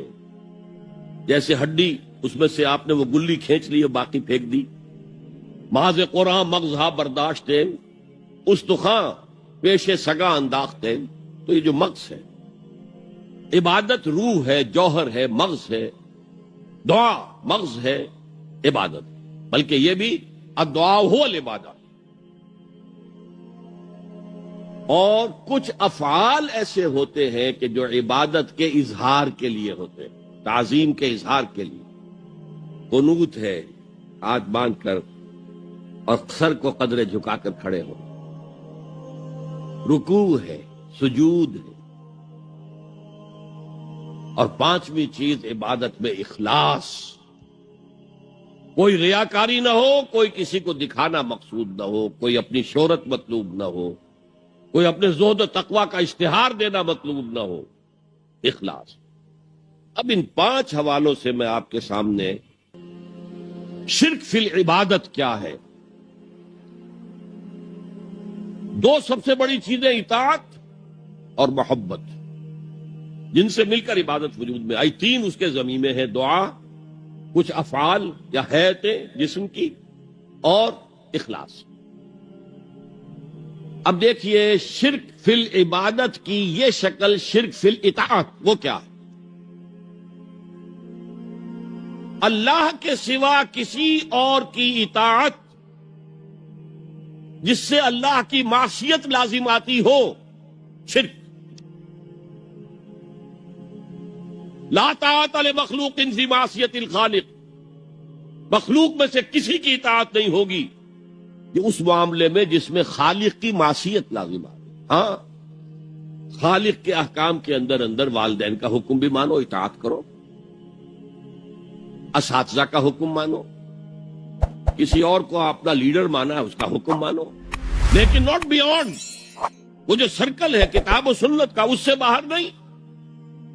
لا طاعت لمخلوق فی معصیت الخالق، یہ آپ الجبرے کے فارمولے کے طور پر اپنے سامنے رکھیے، اب اسے اپلائی کیجئے، جیسے فارمولوں کے ذریعے سے پھر بڑے بڑے وہ سم جو ہے وہ حل کیے جاتے تھے سوالات۔ صبح کا وقت ہے، آنکھ بھی کھلی ہے، کوئی اذان کی آواز بھی کان میں آئی ہے، آپ کا نفس کہتا ہے ابھی سو جی، آپ نے اپنی چادر یا کمبل کو درست کیا اور کروٹ لیا، سو یہ کیا ہے؟ آپ نے کس کا حکم پیچھے پھینکا اور کس کا حکم مانا؟ اللہ کے حکم کو پیچھے پھینک دیا، نفس کے حکم کو آگے رکھا۔ یہ شرک، اس شرک کو جاننے والے بہت کم ہیں۔ مولانا روم نے خوب کہا تھا، نفس ما ہم کم ترس فرعون نیست لیکن ایراعون نیست، میرا نفس بھی فرعون سے کم نہیں ہے۔ فرعون نے کہا تھا نا، الیس لی ملک مصر وہذہ الانہار تجری من تحتی، کیا اس ملک مصر کی حکومت میری نہیں ہے؟ اور سارا جو یہ آپ پاشی کا نظام ہے، انہار کا نظام ہے، وہ میرے کنٹرول میں نہیں ہے؟ جس کا چاہوں موگا کھلا رکھوں، جس کا چاہوں بند کر دوں۔ یہ تھا خدائی کا دعویٰ، انا ربکم الاعلی۔ تو مولانا روم کہتے ہیں میرا نفس بھی اس سے کمتر نہیں ہے، وہ کہتا یہ جسم میرا ہے، اس پر میرا حکم چلے گا، میں نہیں جانتا کون اللہ کون رسول، کیا حرام کیا حلال۔ تو فرعون سے کم تو نہیں ہے میرا نفس، لیکن فرعون اس کی بہت مدد تھی، فوج تھی، لاؤ لشکر تھا، تو اس نے زبان سے بھی کہہ دیا کھل کر الا ربکم الاعلی، میں مسکین ہوں، غریب ہوں، میرے پاس کوئی طاقت نہیں ہے، میں زبان سے تو کچھ نہیں کہہ سکتا، اندر سے میرا نفس یہی کہتا۔ یہ نفس کی حکومت قرآن کہتا ہے، میں حیران ہوتا ہوں، 2 جگہ یہ مضمون آیا ہے، ارأیت من اتخذ الہہ ہواہ افانت تکون علیہ وکیلا، اے نبی تم نے دیکھا اس شخص کو، اس کے حال پر غور کیا جس نے اپنی خواہش نفس کو اپنا الہ بنا لیا ہے۔ اللہ اکبر، الہ، لا الہ الا اللہ، کلمہ توحید کا مرکزی لفظ یہاں آ رہا ہے، من اتخذ الہہ ہواہ، جس نے اپنی خواہش نفس کو اپنا معبود بنا لیا، الہ بنا لیا۔ افانت تکون علیہ وکیلا، کیا آپ ایسے شخص کی کوئی ذمہ داری لے سکتے ہیں؟ سود حرام ہوا کرے جی، حرام ورام، ہمارا دھندا جو ہے وہ آگے بڑھ نہیں سکتا، تو اللہ کے حکم کو پیچھے ڈالا، نفس کے تقاضے کو آگے رکھا۔ کون معبود ہے آپ کا؟ نام عبداللہ رکھیے، نام عبد الرحمان رکھیے، ہے عبد النفس، نفس کے بندے، نفس کے غلام۔ یہ میں نے یوں سمجھیے کہ جیسے میں نے ہجرت اور جہاد کی ڈیفینیشنز کی تھی، ہجرت کا بیس کیا ہے؟ پوچھا گیا ایو الہجرت افضل یا رسول اللہ، اے اللہ کے رسول بتائیے سب سے اعلیٰ ہجرت کون سی ہے، افضل؟ فرمایا ان تہجر ما کرہ ربک، ہر اس چیز کو چھوڑ دو جو تمہارے رب کو پسند نہیں۔ آج رات ہی سے آپ ہجرت شروع کر سکتے ہیں، جائزہ لیجئے کیا کیا چیزیں میری زندگی میں خلاف شریعت ہیں، تو اللہ کو ناپسند ہے، فیصلہ کیجئے کہ آج کے بعد نہیں ہوگی، ہجرت شروع ہو گئی، افضل الہجرہ، سب سے افضل ہجرت شروع ہو گئی۔ لیکن ٹاپ پر لے جائیے تو یہ ہجرت جب اللہ کے دین کو قائم کرنے کی جدوجہد اس مرحلے پر آ جائے کہ اب باطل کے ساتھ ٹکراؤ ہے اور اب چاہیے کہ ساری قوت ایک مرکز پر جمع ہو جائے، ہجرت فرض کر دی گئی، وہ ہجرت گھر بار چھوڑ کر، اہل و عیال کو چھوڑ کر، اور مکے کے بھیڑیوں کے رحم و کرم پر چھوڑ کر اپنے گھر والوں کو، جو لوگ ہجرت کر کے آئے، حکم تھا۔ ہجرت مدینہ فرض تھی، ہجرت حبشہ فرض نہیں تھی، صرف اجازت تھی کہ جن سے سختیاں نہیں جھیلی جا رہی مزید وہ چلے جائیں۔ تو ہجرت کا یہ ابتدائی نقطہ، انتہا یہ جہاد، المجاہد من جاہد نفسہ، جہاد تو یہاں سے شروع ہو گیا، اپنے نفس کے خلاف جہاد کرنا۔ صبح نفس نے کہا ابھی سو جاؤ، آپ نے نفس کی بات کو رد کیا، اپنا کمبل اٹھا کے پھینکا، اٹھے، وضو کیا، نماز کے لیے آپ مسجد چل دیے، آپ نے جہاد کیا نفس کے خلاف۔ یہ افضل الجہاد ہے، اور سب سے چوٹی اوپر یہ ہے کہ جب وہ حق و باطل کی جنگ ہو تو جان ہتھیلی پر رکھ کر میدان میں حاضر ہو جاؤ۔ اسی طرح یہ جو شرک فی الاطاعت ہے، میں نے آپ کو اس کی ابتدا بھی بتا دی انفرادی سطح پر۔ افرأیت من اتخذ الہہ ہواہ افانت تکون علیہ وکیلا، کیا تم نے غور کیا اس شخص کی حالت پر جس نے اپنی خواہش نفس کو اپنا معبود بنا لیا، الہ بنا لیا، کہہ رہا ہے لا الہ الا اللہ، لا الہ الا اللہ، لیکن الہ تو اس کا نفس ہے۔ اب اس کو انتہا پر لے جائیے۔ عہد حاضر کا سب سے بڑا شرک، سب سے بڑا شرک، سب سے بڑا شرک عوامی حاکمیت کا تصور ہے۔ حاکم اللہ کے سوا کوئی نہیں، ان الحکم الا للہ۔ ظاہر بات ہے فرعون نے اگر دعویٰ کیا تھا میں تمہارا خدا ہوں، انا ربکم الاعلی، تو کیا اس کا مطلب یہ تھا کائنات میں نے پیدا کی ہے، تمہیں میں نے پیدا کیا؟ ذرا سوچئے، کیا وہ بزرگ موجود نہیں ہوں گے جنہوں نے اسے دیکھا ہو کہ آج اس کی ولادت ہوئی تھی، کل اس کی کوئی اور سیری بنی ہوئی تھی؟ یہ کیسے دعویٰ کیا تھا؟ میرا حکم چلے گا، میں نہیں جانتا، الیس لی ملک مصر، مصر کی حکومت میری ہے کہ نہیں؟ یہ دعویٰ تھا، یہ خدائی کا دعویٰ۔ کسی زمانے میں وہ فرد ہوتے تھے، نمرود ہوتے تھے، نماردہ، فراعنہ۔ جمال عبد الناصر نے نعرہ لگایا تھا نحن ابناء الفراعنہ، بڑے فخر کے ساتھ ہم فرعونوں کی اولاد ہیں۔ اور صدام نے لگایا تھا نعرہ نحن ابناء نماردہ، ہم نمرودوں کی اولاد. عراق کے بادشاہوں کا لقب نمرود تھا اور مصر کے بادشاہ فرائدہ تھے، فرعون تھے. زمانے کا جب ارتقا ہوا ہے اور اس میں فیصلہ کن کام جو ہے وہ حضور نے صلی اللہ علیہ وسلم، جب حضور کی حیات طیبہ کے بعد خلافت انفرادی سے اجتماعی ہو گئی. جب تک نبوت جاری تھی نبی ہی خلیفہ ہوتا تھا اللہ کا، اس کی ہاٹ لائن اللہ کے ساتھ وحی کی لگی ہوئی ہے.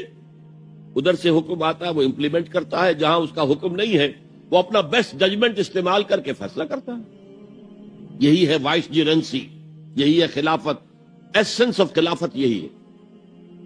جیسے وائس رائے دلی میں ہوتا تھا، ہمارا بادشاہ یا ملکہ تو انگلستان میں ہوتے تھے. اب جو ہز میجسٹیز گورنمنٹ یا ہر میجسٹیز گورنمنٹ سے حکم آیا، وائس رائے اس میں کوئی تغیر و تبدل نہیں کر سکتا. He has to implement it as such. جہاں کوئی حکم نہیں ہے تو وہ مقام پر بیٹھا ہے، آن دی اسپاٹ ہے، حالات کو دیکھے اور جو مملکت اور کنگڈم کی مصلحت میں سب سے بہتر نظر آئے وہ فیصلہ کر لے.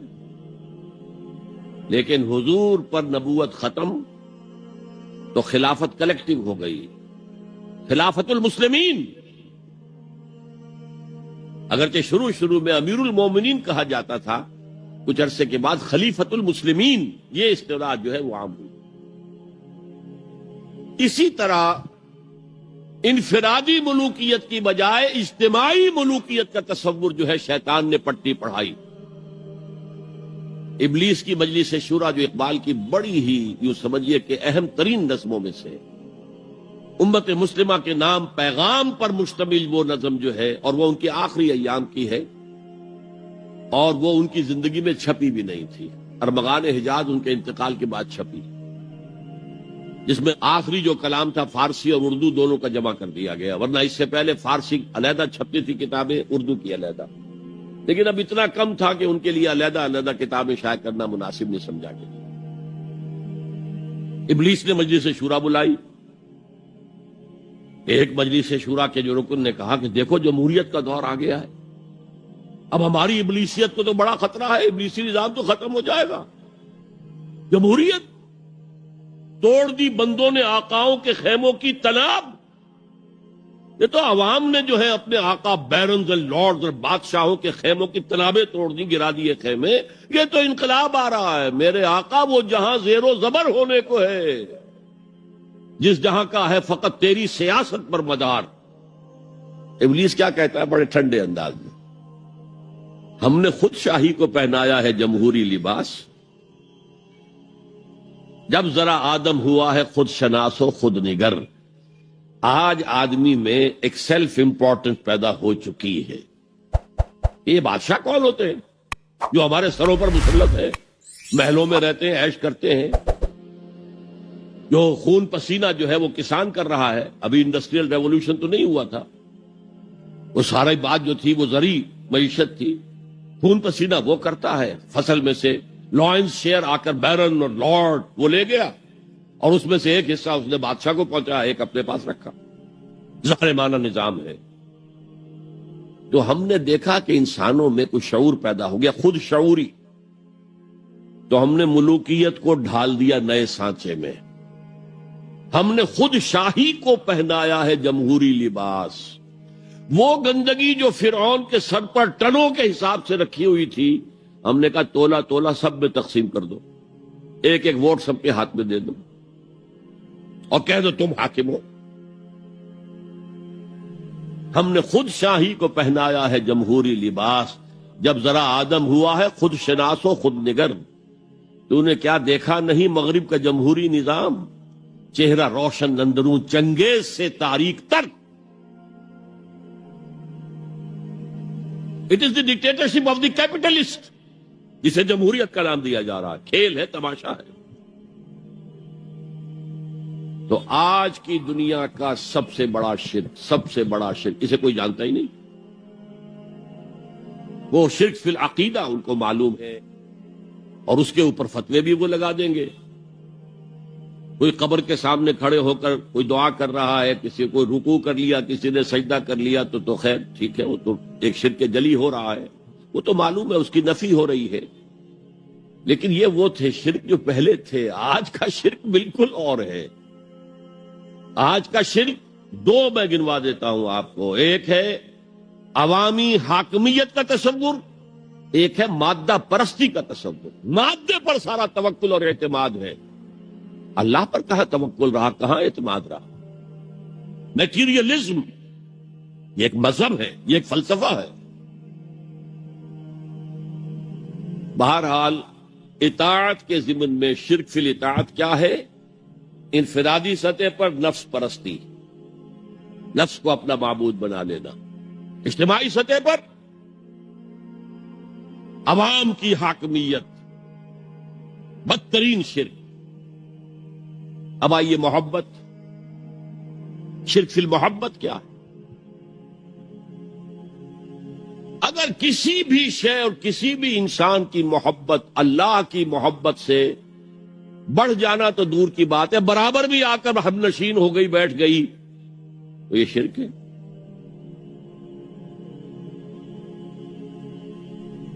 والذین آمنوا اشد حبا للہ, جب تک اشد محبت آپ میں اللہ کی نہیں ہوگی. اگر کوئی اور شے محبوب ہے تو من الناس من یتخذ من دون اللہ اندادا یحبونہم کحب اللہ. لوگوں میں سے ایسے بھی ہیں جنہوں نے اللہ کو چھوڑ کر کسی اور چیزوں کو مد مقابل بنا لیا ہے. ان سے وہ محبت کرتے ہیں جو اللہ سے کرنی چاہیے تھی. توحید کا تقاضا ہے لا محبوب الا اللہ, لا مطلوب الا اللہ, لا مقصود الا اللہ. مقصود و مطلوب اور محبوب حقیقی اللہ کے سوا کوئی. اور وہ آیت میں آپ کو سنا چکا ہوں, سورہ توبہ کی آیت نمبر 24, انتہائی لرزا دینے والی آیت. قل ان کان آباؤکم وابناؤکم واخوانکم وازواجکم وعشیرتکم واموال اقترفتموها وتجارت تخشون کسادها ومساکن ترضونها احب الیکم من اللہ ورسولہ وجہاد فی سبیلہ فتربصوا حتی یاتی اللہ بامرہ واللہ لا یہدی القوم الفاسقین. اے نبی ان کے کان کھول دیجئے, اچھی طرح سنا دیجئے کہ اے لوگوں, اے ایمان کے دعوے داروں, اگر تمہیں اپنے باپ, اپنے بیٹے, اپنے بھائی, اپنی بیویاں یا بیویوں کے لیے شوہر, اور اپنے رشتہ دار, اور اپنے وہ مال جو بڑی محنت سے کما کر کھتے بھرے ہوئے ہیں, اور اپنی وہ تجارت جس کی کساد بازاری کا تمہیں اندیشہ رہتا ہے مندہ نہ ہو جائے, اور اپنے وہ محل, اپنی حویلیاں جو تم نے تعمیر کی ہیں اور بہت تمہیں محبوب ہیں, انہیں خوب فرنش کیا ہے. اگر یہ 8 چیزیں محبوب تر ہیں اللہ سے اور اللہ کے رسول سے اور اللہ کی راہ میں جہاد سے, تو جاؤ دفعہ ہو جاؤ, وہاں بیٹھ کر انتظار کرو یہاں تک کہ اللہ اپنا فیصلہ سنا دے. اور اللہ ایسے فاسقوں کو کبھی ہدایت نہیں دے گا. 8 چیزیں. اقبال نے بہت خوب کہا ہے, یہ مان و دولت دنیا, یہ رشتہ و پیوند. 5 قریب ترین رشتے آ گئے, باپ, بیٹا, بھائی, زوجین اور رشتہ دار. رشتہ و پیوند یہ جوڑنے والا. اور مان و دولت دنیا کی 3 شکلیں آ گئی. دولت جو آپ اپنی بیلنس شیٹ کو دیکھ دیکھ کر آپ اس پہ خوش ہوتے, اب ہمارے ایسٹس کی یہ قیمت ہو گئی ہے اب.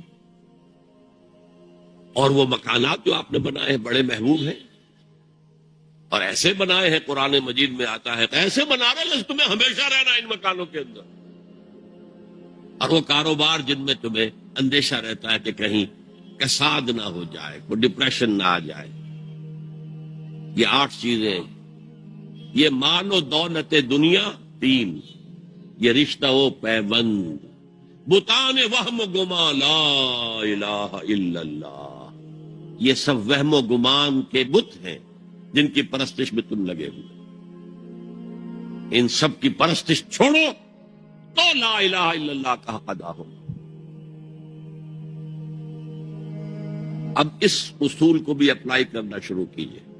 آئیے انڈیویجول لیول پر. دولت کی محبت, اگر آپ کو دولت کی محبت آمادہ کرتی ہے کہ اللہ کے حدود کو پامال کریں, حرام ذرائع استعمال کریں, دولت آنی چاہیے، حلال سے ہو، حرام سے ہو، جائز سے ہو، ناجائز سے ہو، بائی ہوک اور بائی کروک دولت آنی چاہیے۔ تو آپ کی محبوب حقیقی کون ہوئی؟ دولت۔ یہ دولت آپ کی معبود ہے۔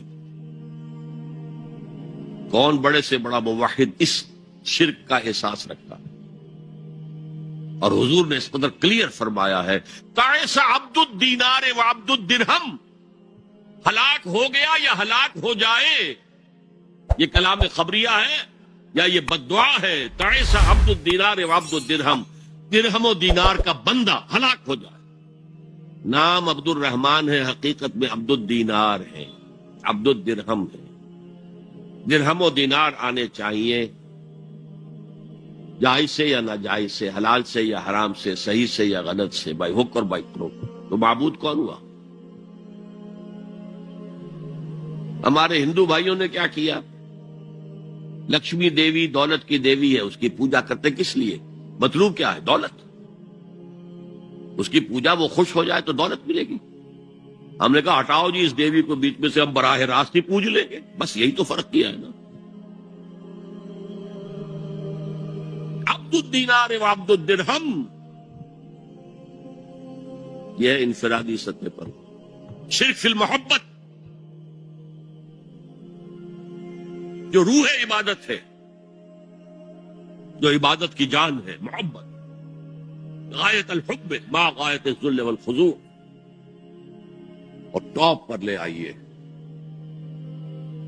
آج کی دنیا اجتماعیت کے میدان میں اگرچہ اب زمانہ بدل رہا ہے، لیکن تقریباً 1 صدی سے نیشن سٹیٹس، وطن کی بنیاد پر قومیت، وطن محبوب ترین شے، جو شے میرے وطن کے لیے صحیح ہے وہ میں کروں گا، چاہے وہ غلط ہو، وہ حرام ہو، اللہ کے قانون کے خلاف ہو، لیکن میرے وطن کے لیے ہوگا۔ وطن زندہ باد، یہ وطن پرستی۔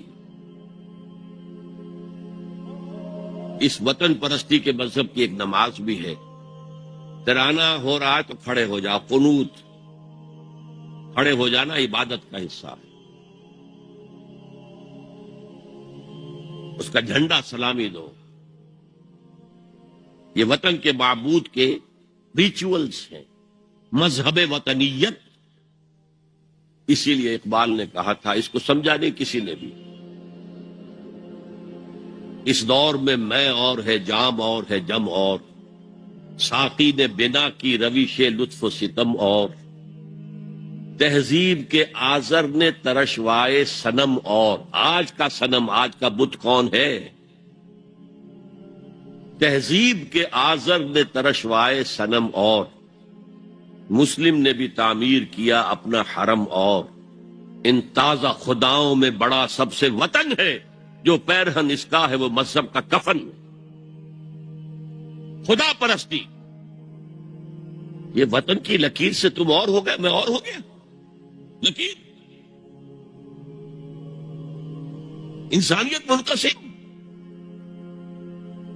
جو تمہارا وطن کے لیے ٹھیک ہے وہ تم کرو گے، چاہے وہ اخلاقاً غلط، اور جو میرے وطن کے لیے ٹھیک ہے وہ میں کروں گا، چاہے اخلاقاً غلط۔ یہ کون سا دین ہے؟ یہاں تو وطن تمہارا معبود بن گیا۔ پاکستان میں بڑا شور اٹھا تھا جب میں نے کہا تھا کہ جھنڈے کو سلامی دینا شرک ہے، اور ترانے کے وقت کھڑا ہو جانا شرک ہے۔ اور میں کبھی بھی تقریبات میں جاتا ہوں، اقبال ڈے ہو رہا ہے، کچھ اور ہو رہا ہے، میں ان تقریبات کا مقرر نہیں ہوں، لیکن جب بہت زور دیتے ہیں چلا جاتا ہوں، لیکن وہاں ترانہ پڑا جاتا میں بیٹھا رہتا ہوں، میں کھڑا نہیں ہوتا۔ اور اس پر چیمے گوئیاں ہوتی ہیں اخبارات کے اندر کہ میرے نزدیک یہ وطن کی نماز پڑھ رہے ہو تمہارا یہ قنوت اور وطن کا ترانہ، اس میں حمد ہو رہی ہے وطن کی۔ یہ کیا ہے؟ آج کے دور کا بدترین شرک، شرک فی المحبت۔ آگے چلیے، شرک فی الدعاء، کسی کو مت پکارو کسی مدد کے لیے سوائے اللہ۔ وَأَنَّ الْمَسَاجِدَ لِلَّهِ فَلَا تَدْعُوا مَعَ اللَّهِ أَحَدًا، اللہ کے ساتھ، یعنی ایک تو یہ کہ اللہ کو چھوڑ کر کسی کو پکارنا، ایک ہے اللہ کے ساتھ پکارنا، اللہ کو بھی پکارنا، اوروں کو بھی پکارنا۔ بدترین شرک ہے دعا اللہ کے لیے، ندا اللہ کے لیے۔ اس کا بھی ذرا میں تجزیہ کر دوں آپ۔ دیکھیے، ایک ہے عام مادی قوانین دنیا کے جو ہے اس کے تحت کسی سے مدد چاہنا، بھائی ذرا مجھے پانی پلا دینا، یہ بھی آپ نے مدد چاہیے ہے نا۔ حضور کے بارے میں تو آیا ہے کہ آپ اتنے خوددار تھے صلی اللہ علیہ وسلم کہ اگر سواری پر ہوتے تھے اور آپ کا کوڑا نیچے گر جاتا تھا تو کسی سے یہ نہیں کہتے تھے کہ یہ کوڑا مجھے اٹھا کے دے دو، بلکہ خود سواری سے اتر کر کوڑا اٹھاتے تھے۔ تو یہ جو قانون مادی ہے اس کے تحت مدد مانگنا کوئی بری بات نہیں ہے، کوئی غلط بات نہیں۔ ماورائی اعتبار سے، غیبی اعتبار سے کسی سے مدد مانگنا قطع باشد کوئی ہو، شرک سے دعا۔ ان المساجد للہ فلا تدعوا مع اللہ احد۔ ایک ہے استعارتن اقبال کہتا ہے ہمالا ہے فصیل کشور ہندوستان، تو یہ خطاب بالکل ایک استعارہ سا ہے۔ اسی معنی میں مولانا حالی نے اپنی مسدس کے اختتام پر جو مناجات لکھی ہے، اے خاصا خاصان رسول وقت دعا ہے، امت میں تیری آ کے عجب وقت پڑا ہے۔ وہ دی جو بڑی شان سے نکلا تھا وطن سے، پردیس میں وہ آج غریب الغربا۔ تو اس معنی میں اس لفظ استعمال ہو جائے تو اس پر بہت زیادہ الرجک بھی نہیں ہونا چاہیے، لیکن غیبی طور پر کسی کے بارے میں یہ عقیدہ رکھ کر کہ وہ میری مشکل کشائی کر سکتا ہے، حاجت روائی کر سکتا ہے، میری مدد کر سکتا ہے، یہ شرک ہے، اور اس کے شرک ہونے میں کوئی شک نہیں۔ ان المساجد للہ فلا تدعوا مع اللہ احد۔ اب دیکھیے، ہمارے یہ فرشتے یہاں بیٹھے ہیں نا، ہم کہہ سکتے ہیں ذرا بھائی میرا یہ کام کر دینا؟ نہیں کہہ سکتے۔ جبرائیل کو پکار سکتے ہیں، اے جبرائیل ذرا میرا یہ کام کر دینا؟ نہیں، وہ عالم غیب کی شے ہے۔ کسی ولی اللہ کی روح کو پکار کر کہنا کہ میری یہ مشکل دور کر دے، نہیں۔ اللہ سے کہیں، اللہ کو پکارے، اللہ جس کے ذریعے سے چاہے آپ کی ضرورت پوری کر دے۔ اس ضمن میں میں کہوں گا کہ شاہ ولی اللہ دہلوی نے ایک بات کہی ہے، اگرچہ مجھے اس کی کوئی دلیل اپنے طور پر انڈیپینڈنٹلی کتاب و سنت میں نہیں ملی ہے، لیکن شاہ صاحب کا ایک مقام مرتبہ ہے جو میری نگاہ میں بہت بلند ہے۔ انہوں نے یہ لکھا ہے کہ جو اللہ کے برگزیدہ بندے ہوتے ہیں، اولیاء اللہ، اللہ تعالیٰ ان کی ارواح کو ان کے فوت ہونے کے بعد ملائکہ کے طبقہ اسفل میں شامل کر دیتے ہیں، اور وہ بھی جس طرح وہ ملائکہ اللہ کے احکام کی زمین میں تنفیذ کر رہے ہیں، وہ بھی اسی کام میں لگ جاتے ہیں۔ میں نے عرض کیا کہ میرے پاس انڈیپینڈنٹلی کوئی دلیل نہیں ہے اس کے حق میں، لیکن شاہ صاحب کا فرمانا خود میرے لیے ایک درجے میں دلیل ہے۔ لیکن یہاں ایک تو یہ نوٹ کرنے کا، ملائکہ کا طبقہ اسفل، ملائکہ کا سب سے نچلا طبقہ، اور اللہ کے حکم کی تنفیذ کرتے تو فرشتے کر رہے ہیں، وہ بھی ہوں، ہمیں اس سے کیا غرض ہے؟ ہم نہ فرشتے کو پکار سکتے ہیں اور نہ کسی ولی اللہ کو پکار سکتے ہیں۔ پکارو اللہ کو۔ قال ربکم ادعونی استجب لکم ان الذین یستکبرون عن عبادتی سیدخلون جہنم داخرین۔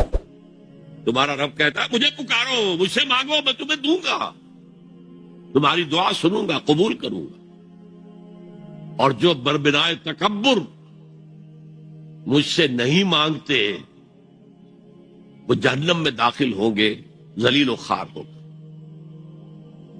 حضور نے ایک بات مجھے متن یاد نہیں ہے، بہت پیاری فرمائی، دیکھو انسانوں سے تم مانگتے ہو کچھ تو ایک دفعہ تو اس کے ماتھے پر، تیوری پر بل پڑ ہی جاتا، یہ کیوں میرے سامنے ہاتھ سوال کیا، کیوں مجھے اس سے مانگ رہا ہے، چلیے بعد میں کچھ وہ دے ہی دے، ناگوار گزرتا ہے۔ ارے اس سے مانگو جو کہتا ہے کہ مجھ سے مانگو اور میں دوں گا۔ وہ نہ مانگنے پہ ناراض ہے اس سے نہیں مانگتے. رات کے آخری ساعتوں میں، یا جسے آپ کہتے ہیں the small hours of the morning, حدیث میں آتا اللہ نزول اجلال فرماتے، جس کو ہم نہیں جانتے کیسے نزول ہوتا ہے. ذات باری تعالیٰ اور اس کے متعلقات کے بارے میں جو بات آ گئی قرآن میں حدیث میں وہ ہم مانتے ہیں. کیسا یہ ہم نہیں جانتے. اس کا ہاتھ ہے کیسا ہے ہم نہیں جانتے. اس کا چہرہ ہے کیسا ہے ہم نہیں جانتے. اس کی ساق ہے، اس کی پنڈلی ہے کیسی ہم نہیں جانتے. وہ سنتا ہے کیسے سنتا ہے ہم نہیں جانتے. کیا اس کے کان ہیں؟ کیا اسے بھی ساؤنڈ ویوز کی ضرورت ہے سننے کے لیے؟ وہ دیکھتا ہے کیسے دیکھتا ہے ہم نہیں جانتے. وہ اترتا ہے کیسے اترتا ہے ہم نہیں جانتے. جو قرآن میں آ گیا حدیث میں آ گیا مان لیجئے بس. باقی یہ متشابہات میں سے ہے، اس کی کھود کرید میں پڑو گے تو فتنے میں مبتلا ہو جاؤ. ابتغاء الفتنة وابتغاء تاویلہ. لہذا حدیث میں آتا ہے کہ رات کی آخری ساعتوں میں اللہ سمائے دنیا تک نزول فرماتے ہیں اور پھر ندا لگتی ہے حل من سائل فاعطیہ، ہے کوئی سوال کرنے والا مانگنے والا کہ میں اسے دوں. حل من مستغفر فاغفر لہ، ہے کوئی گناہوں کی معافی چاہنے والا کہ میں اسے معاف کر دوں. ہم انٹا غفیل سو رہے ہیں. ہم تو مائل بکرم ہے، کوئی سائل ہی نہیں. راہ دکھلائیں کسے؟ رہنمے منزل ہی نہیں. راہ کسے دکھا؟ اللہ کے راستے پر چلنے کا فیصلہ کرو، اللہ کی راہ میں جہاد کا فیصلہ کرو، پھر اللہ راستہ کھولے گا. والذین جاہدوا فینا لنہدینہم سبلنا. وہ لوگ کہ جو ہمارے راستے میں جہاد کریں، محنت کریں، مشقتیں کریں، ہم لازماً ان پر اپنے راستے کھولتے چلے جائیں. تو دعا شرک فی الدعا. مانگو صرف اللہ سے، اللہ سے، اللہ سے. وہ چاہے کسی فرشتے کے ذریعے، چاہے کسی فوت شدہ ولی اللہ کی روح کے ذریعے سے، چاہے کسی کو بھی نہیں، براہ راست اپنے حکم سے. اس کی تو قدرت ہے جو چاہے کرے. کن فیکون. وہ جیسے بھی ہو وہ آپ کی ضرورت پوری کرے گا. وہی ہے جو کہ مشکلات کو حل کرنے والا ہے. وہی ہے کہ رزق دینے والا ہے. وہی ہے جو مرض سے شفا دینے والا ہے. پکارو اسی کو، مانگو اسی سے. اب آئیے کچھ مراسم عبودیت ہوتے ہیں. مراسم رسم کہتے ہیں کسی چیز کی ظاہری شکل کو. رہ گئی رسم ازاں روح بلالی نہ رہی، فلسفہ رہ گیا تلقین غزالی نہ رہی. یہ قرآن کا بھی ہم اسے رسم الخط کہتے ہیں، رسم الخط. اور یہ حضرت عثمان کے زمانے میں فائنل ہوا ہے کہ یہ اس طریقے سے لکھا جائے. تو عبدیت کے اظہار کے لیے کچھ رسومات ہیں جس میں سے ایک پر گفتگو ہو چکی ہے، قنوت. والقانتین والقانتات. یہ جو ہے اللہ کے حضور میں چاہے ہاتھ باندھے چاہے ہاتھ کھلے، لیکن ذرا جھک کر گردن میں خم کر کے کھڑے ہونا. یہ نماز کے اندر جو قنوت ہے یہ قنوت ہے. یہ بھی اپنی عاجزی کا اظہار ہے، عجز اور تذلل. وہ جو ابن قیم کی میں نے ڈیفینیشن آپ کو بتائی، العبادت تجمع اصلین غایت الحب وغایت الذل والخضوع. حد درجے میں اللہ کے سامنے بچ جانا، جھک جانا، گر جانا. رکوع، سجدہ اللہ کے سوا کسی کے لیے.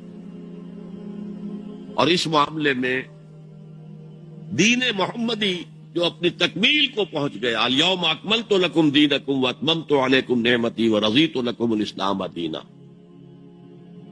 حضور کی بعثت سے قبل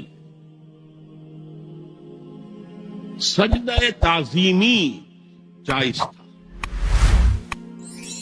کسی شخص کی تعظیم کے لیے، اس کی عزت کے لیے اس کے سامنے سجدہ کرنا جائز تھا. حضرت یوسف کے سامنے ان کے والدین اور 11 بھائی سجدے میں گر گئے. بچپن میں خواب دیکھا تھا اور 40-50 سال بعد اس کی تعبیر بالفعل ایک اس واقعے کے طور پر سامنے آ گئی. سجدہ کرنا، جھکنا، سجدہ کرنا، یہ جائز تھا سجدہ تعظیمی. حضور پر شریعت مکمل، توحید مکمل، اب ہر نوع کا سجدہ حرام مطلق ہے سوائے اللہ کے کسی کو. ہمارے مسلمانوں نے بھی اپنے دور ملوکیت میں سجدہ تعظیمی شروع کرا. عدالت کے اندر بادشاہ کے دربار میں جا رہے تو سجدہ، سر جھکا کر رکوع کی حالت میں. یا آپ کے پڑوس میں جو حیدرآباد کی ریاست تھی، سلام کیسے کرتے تھے، کتنے جھکتے تھے، اور پھر وہ جھک کر وہ سلام ہو رہے. یہ مشرکانہ فعل ہے. مغلیہ دربار میں بھی تھا. شیخ احمد سرہندی رحمت اللہ علیہ نے کہا غلط ہے، حرام ہے، جائز نہیں. دربار میں شکایت پہنچ گئی. آخر مخبری کرنے والے بھی تھے، حاسد بھی تھے. وَمِن شَرِّ حَاسِدٍ إِذَا حَسَدَ. طلبی ہو گئی، بلایا گیا دربار میں حاضری، اور ایسا اہتمام کیا گیا کہ جب حضرت مجدد آگے آئیں بادشاہ تک جانے کے لیے تو درمیان میں ایک دیوار سی حائل کر کے اس میں کھڑکی کھول دی کہ اس میں سے جھک کر گزریں گے نا تو رکوع کسی درجے میں تو ہو جائے گا. رکوع بھی سجدے ہی کی ایک شکل ہے، سجدے کا ہاف کہہ لیجئے. لیکن یہ کہ جب آیات سجدہ آتی ہے قرآن مجید میں تو عام نمازوں میں دیکھتا ہوں کہ وہ آیات سجدہ والی آیات پڑھی نہیں جاتی، حالانکہ ان کی ایک خاص کیفیت ہے. تراویح میں تو پڑھی جاتی ہے لیکن پہلے بتا دیتے ہیں کہ یہ دوسری رکعت میں یا پہلی رکعت میں سجدہ آ رہا ہے تو لوگ تیار ہوتے ہیں. لیکن رکوع بھی اگر فوراً ہو جائے آیت سجدہ کے بعد تو اس سے بھی اس سجدے کا حق ادا ہو جاتا ہے. بہرحال حضرت شیخ مجدد رحمت اللہ علیہ دربار میں آئے تو اس کھڑکی میں سے پہلے پاؤں گزارے، پھر اپنا سر نکالا. پھر جیل میں ڈال دیے گئے، کوئی پرواہ نہیں. حاضر ہوا میں شیخ مجدد کی لحد پر، وہ خاک کے ہے زیر فلک مطلع انوار. گردن نہ جھکی جس کی جہانگیر کے آگے، جس کی نفس گرم سے ہے گرمی احرار. وہ ہند میں سرمایہ ملت کا نگہباں، اللہ نے بر وقت کیا جس کو خبردار. دین الہی، دین محمدی کے خاتمے کا اعلان تھا. اب بڑے بڑے مولویوں نے یہ اکبر کو سبق پڑھایا تھا، بڑے مولوی، درباری مولوی، انہوں نے سبق پڑھایا تھا. اللہ کا ایک دن 1000 برس کا ہوتا ہے، اور اللہ کا ہر معاملہ 1000 سال تک ہوتا ہے. اب 1000 سال ہو گئے محمد کی رسالت کو، ان کی رسالت کا دور ختم صلی اللہ علیہ وسلم. اب دوسرا 1000 سال، اسی لیے الف ثانی کہتے ہیں نا، الف ہزار کو کہتے ہیں الف ثانی. یہ دوسرا 1000واں سال جو شروع ہو گیا ہے، اس میں ایک نئے دین کی ضرورت ہے. وہ دین اکبری ہے، دین الہی ہے. اور دین الہی کیا تھا؟ یہ ایک بہت بڑی سیاسی تدبیر تھی، اصل میں بہت بڑی سیاسی تدبیر، اور اس کا ظہور بعد میں بھی ہوا ہے ہندوستان کی سرزمین میں. وہ یہ کہ ہندوستان کی ترقی میں جو چیز سب سے بڑی رکاوٹ ہے وہ مذہبی اختلافات. لہذا ایسا کرو سارے مذاہب جو ہیں اسے ہاون دستے میں ڈالو، کوٹ کوٹ کے چورا چورا کر کے بناؤ صفوف، اور یہ مذہب سب کا ہو جائے تو مذہبی اختلافات ختم ہو جائے. دوسری بات ان کی سمجھ میں یہ آ گئی کہ اصل میں اختلاف رسالت اور شریعت کی بنیاد پر ہوتے ہیں. لہذا دین الہی، بس خدا کو مانو، بس رسالت وغیرہ کو چھوڑو. خدا تو سب کا رب ہے، اسے آپ پرماتما کہہ لے، مہادیو کہہ لے، جو چاہے کہہ لے، اللہ کہہ لے، رام کہہ لے. قل ادعوا اللہ والرحمن ایما تدعوا فلہ الاسماء الحسنی. قرآن کہتا ہے تم اللہ کہہ کر پکار لو یا رحمان کہہ کر پکار لو، جس کو بھی تم پکار رہے ہو یہ جان لو کہ تمام اچھے نام اسی کے. یہ فلسفہ تھا بہت گہرا. وہ جاہل تھا، ان پڑھ تھا، لیکن بہت بڑا سیاستدان تھا اکبر، اس میں کوئی شک نہیں. لیکن یہ کہ اگر ایک حکومت، اور جو سب سے بڑا مغل اعظم جس کو کہتے ہیں، اس کے زمانے میں مسلمانان ہند جو ہے سیاسی اعتبار سے اپنے عروج پر تھے، لیکن دینی اعتبار سے پاتال کا معاملہ آ گیا، دین محمدی ختم، 1000 سال کا ایک دن ہے اور وہ ختم ہو چکا۔ اللہ نے اٹھایا مجدد الفسانی رحمت اللہ علیہ اور ان کی درویشانہ مساعی کے ذریعے سے۔ اب دیکھیے اس زمانے میں تصوف کے ذریعے سے سب سے بڑا شرک آ رہا تھا، وحدت الوجود کی ایسی تعبیرات ہو رہی تھی جو ہماؤست بن گئی تھی۔ ہماؤست اور وحدت الوجود کے درمیان تو زمین آسمان کا فرق ہے۔ ہماؤست میں کائنات حقیقی ہے، خدا اس میں حل ہو چکا ہے، اس کے اندر ظاہر ہو گیا، اور وحدت الوجود میں وجود حقیقی صرف اللہ کا، اس کائنات کا وجود کوئی ہے ہی نہیں حقیقت میں۔ لیکن یہ ختم ہو رہا تھا۔ اس پہلو سے مجدد الفسانی کے مجدد اعظم کو اللہ نے کھڑا کیا۔ شیخ احمد حضرت عمر کی اولاد سے تھے، فاروقی تھے، شاہ ولی اللہ بھی فاروقی تھے، رگے فاروقیم کہتے ہیں شیخ احمد صلی اللہ علیہ وسلم، میری فاروقی رگ پھڑکتی ہے اس پر۔ اس کے نتیجے میں وہ دین الہی کا خاتمہ ہوا۔ بعد میں ہمارے ہاں یہ آیا ہے ہندوستان میں برہمو سماج، برہمو سماج، اور گاندھی جی بھی اسی فلسفے کے قائل تھے، وحدت ادیان کی۔ اور یہ سیاسی اعتبار سے بہت اونچی ذہنی سطح کی غمازی کرنے والی بات ہے کہ ہندوستان کے اندر کے یہ مذہبی اختلافات کو اگر ہم کسی طرح کھرل کر کے ختم کر دیں، ہاون دستہ میں ڈال کے کر دیں، تو پھر یہ کہ یہاں ترقی ہی ترقی۔ بہرحال سجدہ، گردن نہ جھکی جس کی جہانگیر کے آگے، جس کے نفس گرم سے ہے گرمی احرار، وہ ہند میں سرمایہ ملت کا نگہباں، اللہ نے بر وقت کیا جس کو خبردار۔ تو ہم نے شرک فی العبادت میں پہلے بات کی، شرک فی الاطاعت۔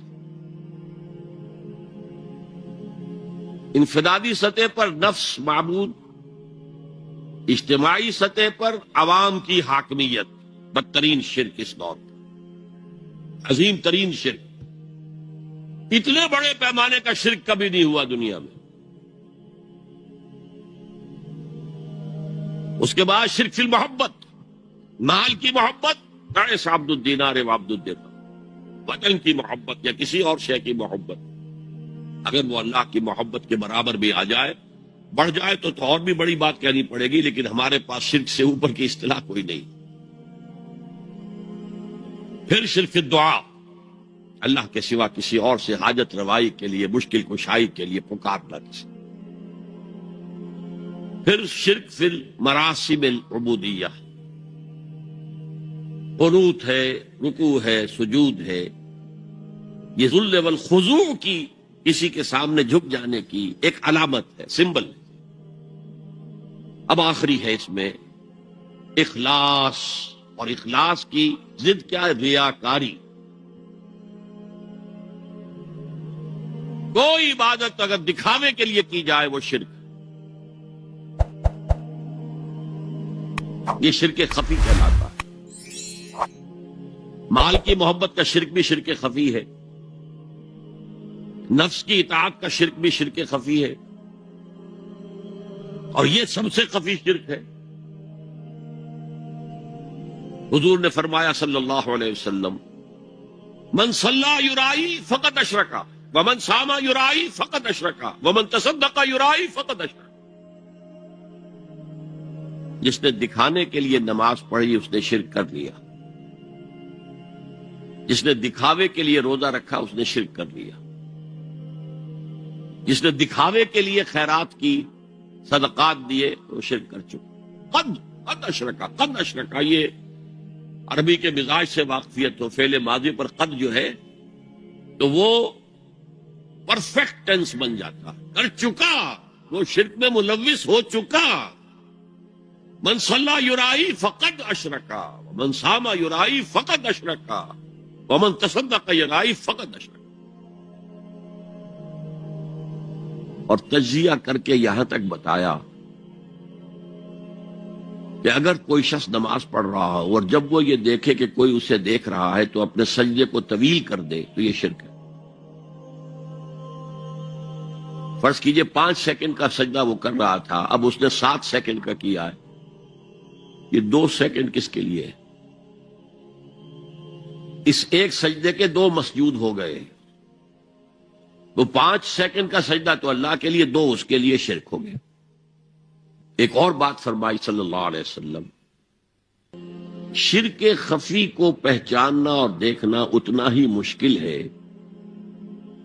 جتنا کہ کسی سیاہ شب میں، تاریک رات میں کسی سیاہ پتھر پر چلنے والی سیاہ چیونٹی کو دیکھنا مشکل ہے۔ تشبیہ کا بلاغت اور فصاحت کی انتہا ہے، جیسے میں نے عرض کیا تھا کہ ایک جوڑے کی 2 جوتیوں کے مابین جو مشابہت ہے امت مسلمہ اور سابقہ امت بنی اسرائیل کی، ان کے اوپر جو حالات وارد ہوئے ان میں وہی مشابہت۔ تاریک شب ہے، سیاہ پتھر ہے، اس پر سیاہ چیونٹی رینگ رہی ہے، جتنا اس کو دیکھنا مشکل ہے اتنا ہی شرک خفی کو پہچاننا۔ کدھر کدھر سے آپ پر حملہ آور ہو جائے گا، کدھر کدھر سے آ کر آپ کی عبادت میں، آپ کی توحید میں نقب لگائے گا، اس کا آپ کو اندازہ ہو نہیں سکتا۔ بڑا مشکل ہے، بہت زیادہ چوکس رہنے کی ضرورت ہے، اور اس کا علاج بتایا گیا ہے خاص طور پر عبادات کے ضمن میں، کہ کچھ نہ کچھ عبادت نفل بھی کی جائے، اور نفل عبادت اس طور سے کی جائے کہ کسی کو پتہ نہ چلے۔ اب ہمارا حال یہ ہو گیا ہے کہ ساری، اگر کوئی عشاء کی 17 رکعتیں پڑھتا ہے، سب کی سب مسجد میں پڑھتا، حالانکہ صحابہ کے دور میں مسجد تھی فرائض کی ادائیگی کی، باقی جا کر نماز گھر میں پڑھو گے وہ افضل ہے، اور نوافل تو خاص طور پر اگر کسی کو تہجد کی توفیق ہو گئی ہے تو کسی نہ کسی طرح ڈھنڈورا پیٹے گا، اسے جی کیا کریں، بس رات کو جاگنا ہوتا ہے تو طبیعت جو ہے بڑی بھاری رہتی ہے، ہو گیا اپنا ڈھنڈورا پیٹ دیا، تو اس سے تو مرض اور 2 حادثہ ہو جائے گا، ریاکاری اور بڑھ جائے گی۔ اسی طریقے سے صدقات نافلہ فرمایا ایسے دو کہ داہنا ہاتھ جو کچھ دے بائیں ہاتھ کو پتہ نہ چلے، کسی کو پتہ نہ چلے۔ اس سے وہ ریاکاری کی جڑیں کٹتی ہیں، ریاکاری کی جڑیں جو ہے دل کے اندر سے کٹتی ہیں۔ یہ علاج ہے ریاکاری کا، لیکن ریاکاری شرک۔ اب میں آخری بات پر آ رہا ہوں۔ آپ نے سوچا ہوگا کہ اس تجزیے کے تحت تو ہر گناہ جو ہے ادنا سے ادنا گناہ بھی شرک ہے۔ فجر کی نماز کے وقت اگر اٹھ کے نہیں گئے اور چادر یا کمبل کو سیدھا کر کے لیٹ گئے تو یہ شرک ہے۔ پھر کون سے گناہ ہے جو اللہ معاف کرے گا؟ یہ جو میں نے آیت آپ کو 2 دفعہ جو آئی ہے سورہ نساء میں سنائی، ان اللہ لا یغفر ان یشرک بہ ویغفر ما دون ذلک لمن یشاء، اللہ تعالیٰ اس کو تو ہرگز نہیں بخشے گا کہ اس کے ساتھ شرک کیا جائے، البتہ اس سے کم تر جس کو چاہے گا بخش دے۔ تو جان لیجئے یہ جو باریک تجزیہ میں نے کر کے بتایا ہے یہ اپنی جگہ 100% درست ہے، لیکن ان میں جو یہ چیزیں ہیں، کوئی کوتاہی ہو گئی، کوئی گناہ ہو گیا، کوئی شریعت کی مخالفت ہو گئی، نفس کے کسی اس وقت کے دباؤ میں آ کر، یہ گناہ شمار ہوں گے اگر یہ آپ کی طبیعت ثانیہ نہ بن جائے۔ اگر یہ آپ کی سیکنڈ نیچر بن گئے تو ایک گناہ بھی ساری تباہی لانے کے لیے کافی ہے۔ اگر آپ نے ڈیرے ڈال دیے، غلطی ہو گئی، معافی مانگو، توبہ کرو، استغفار کرو، اللہ صاف کر دے گا۔ نہیں کرو گے تو پھر ایک گناہ پر بھی دوام اگر ہو گیا اور اس گناہ نے ایک نے بھی تمہارا احاطہ کر لیا تو وہ جہنم میں خلود کی وعید قرآن میں آئی ہے۔ بلا من کسب سیئۃ واحاطت بہ خطیئتہ فاولئک اصحاب النار هم فیہا خالدون۔ کیوں نہیں، جس نے کوئی ایک بھی بڑا گناہ، چھوٹا نہیں، یہ چھوٹے چھوٹے گناہ جو ہوتے رہتے ہیں، گناہ کبیرہ لمم جن کو کہا گیا ہے، اس کی اللہ تعالیٰ کے ہاں پکڑ نہیں ہے، بلکہ وضو کرتے ہیں تو ہاتھوں کے اس طرح کے گناہ وہ دھل جاتے ہیں، آنکھوں کے گناہ دھل جاتے ہیں۔ گناہ کبیرہ اگر ایک بھی کیا اور مستقل کیا اور اس پر ڈیرے ڈال دیے اور وہ آپ کا احاطہ کر لے، آج کے دور میں سود کا نظام، سودی کاروبار، وہ تو آپ کا احاطہ کر گیا، آپ کے پورے وجود کا احاطہ کر گیا۔ بھلا من کسب، اور کسبہ کہتے ہیں جان بوجھ کر کرنا۔ ایک ہے خطا سے ہو گیا، غلطی سے ہو گیا، وقتی طور پر کوئی تحریک ایسی ہو گئی، غلط ماحول میں بیٹھے ہوئے تھے، اس کے زیر اثر کوئی آپ سے بھی غلط حرکت سرزد ہو گئی، کبھی نفس کا جوش کچھ ایسا ہوا کہ آپ مغلوب ہو گئے، ٹھیک ہے، اسینشلی وہ شرک ہے، لیکن یہ شرک گناہ کے درجے میں شمار ہوگا اگر آپ توبہ کر لیتے ہیں، رجوع کرتے ہیں، استغفار کرتے ہیں، اللہ بخشنے والا۔ لیکن اگر ایک گناہ کبیرہ بھی جان بوجھ کر اختیار کر لیا اور اسے مستقل اپنی زندگی کے اندر شامل کر لیا، بلا من کسب سیئۃ واحاطت بہ خطیئتہ فاولئک اصحاب النار هم فیہا خالدون، تو وہ پھر جہنمی ہے، آگ والے ہیں، اور اس میں ہمیشہ ہمیش کے لیے رہنے والے۔ شرک فی ذات کے ضمن میں نے عرض کیا تھا کہ سورہ اخلاص جامع ترین اس کی نفی پر ہے، اور شرک فی صفات کی کامل نفی پر آیت الکرسی ہے۔ آیت الکرسی ایک لمبی آیت، جیسے آیت البر ایک لمبی آیت تھی، اور اس کو حضور نے فرمایا ہے سیدۃ آیات القرآن، پورے قرآن مجید کی آیات کی سردار ہے یہ، اور یہ شرک فی صفات کے ضمن میں یہ شمشیر قاطع ہے، شمشیر برہان ہے۔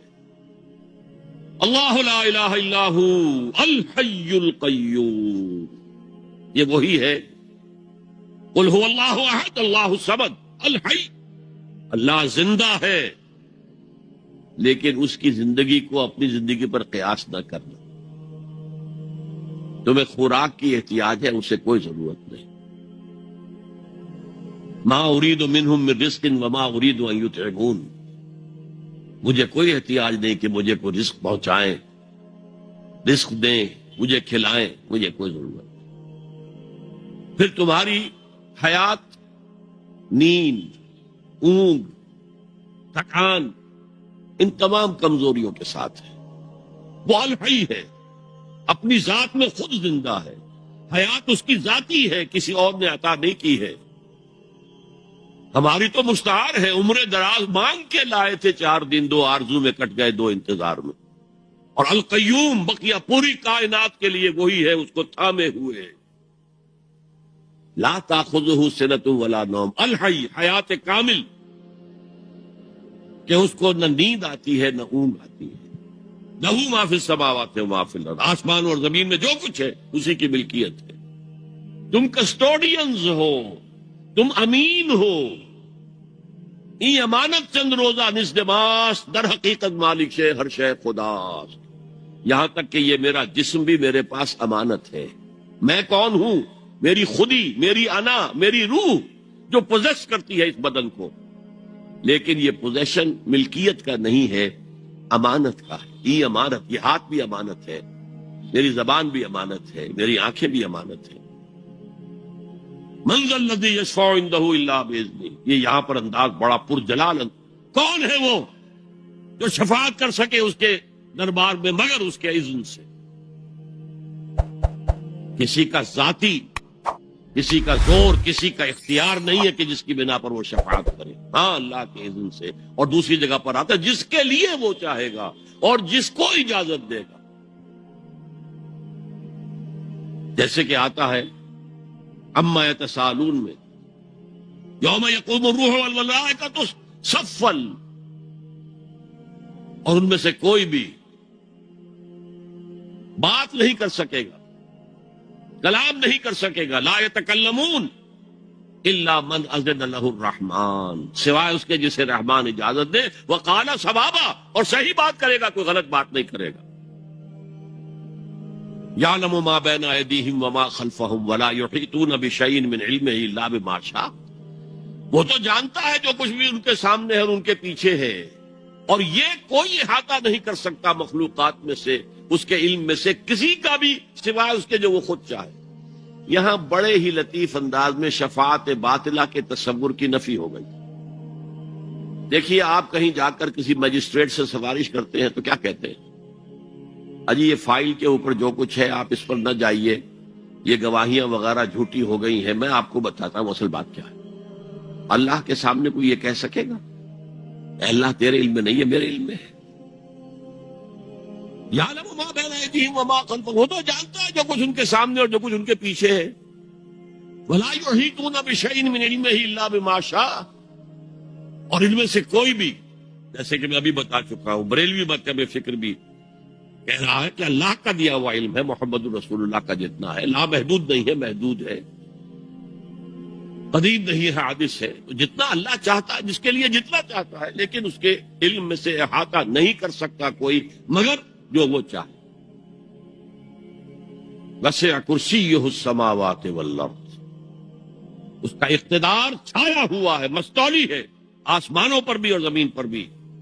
ولا یعودہ حفظہما، اور اسے عاجز نہیں کر سکتی ان دونوں کی حفاظت۔ قیوم وہی ہے، صمد وہی ہے، لیکن اس سے کوئی تکان تاری نہیں ہوتی، عاجز نہیں ہوتی۔ یہ اصل میں نفی ہے جو تورات حافظے سے مرتب کی گئی تھی۔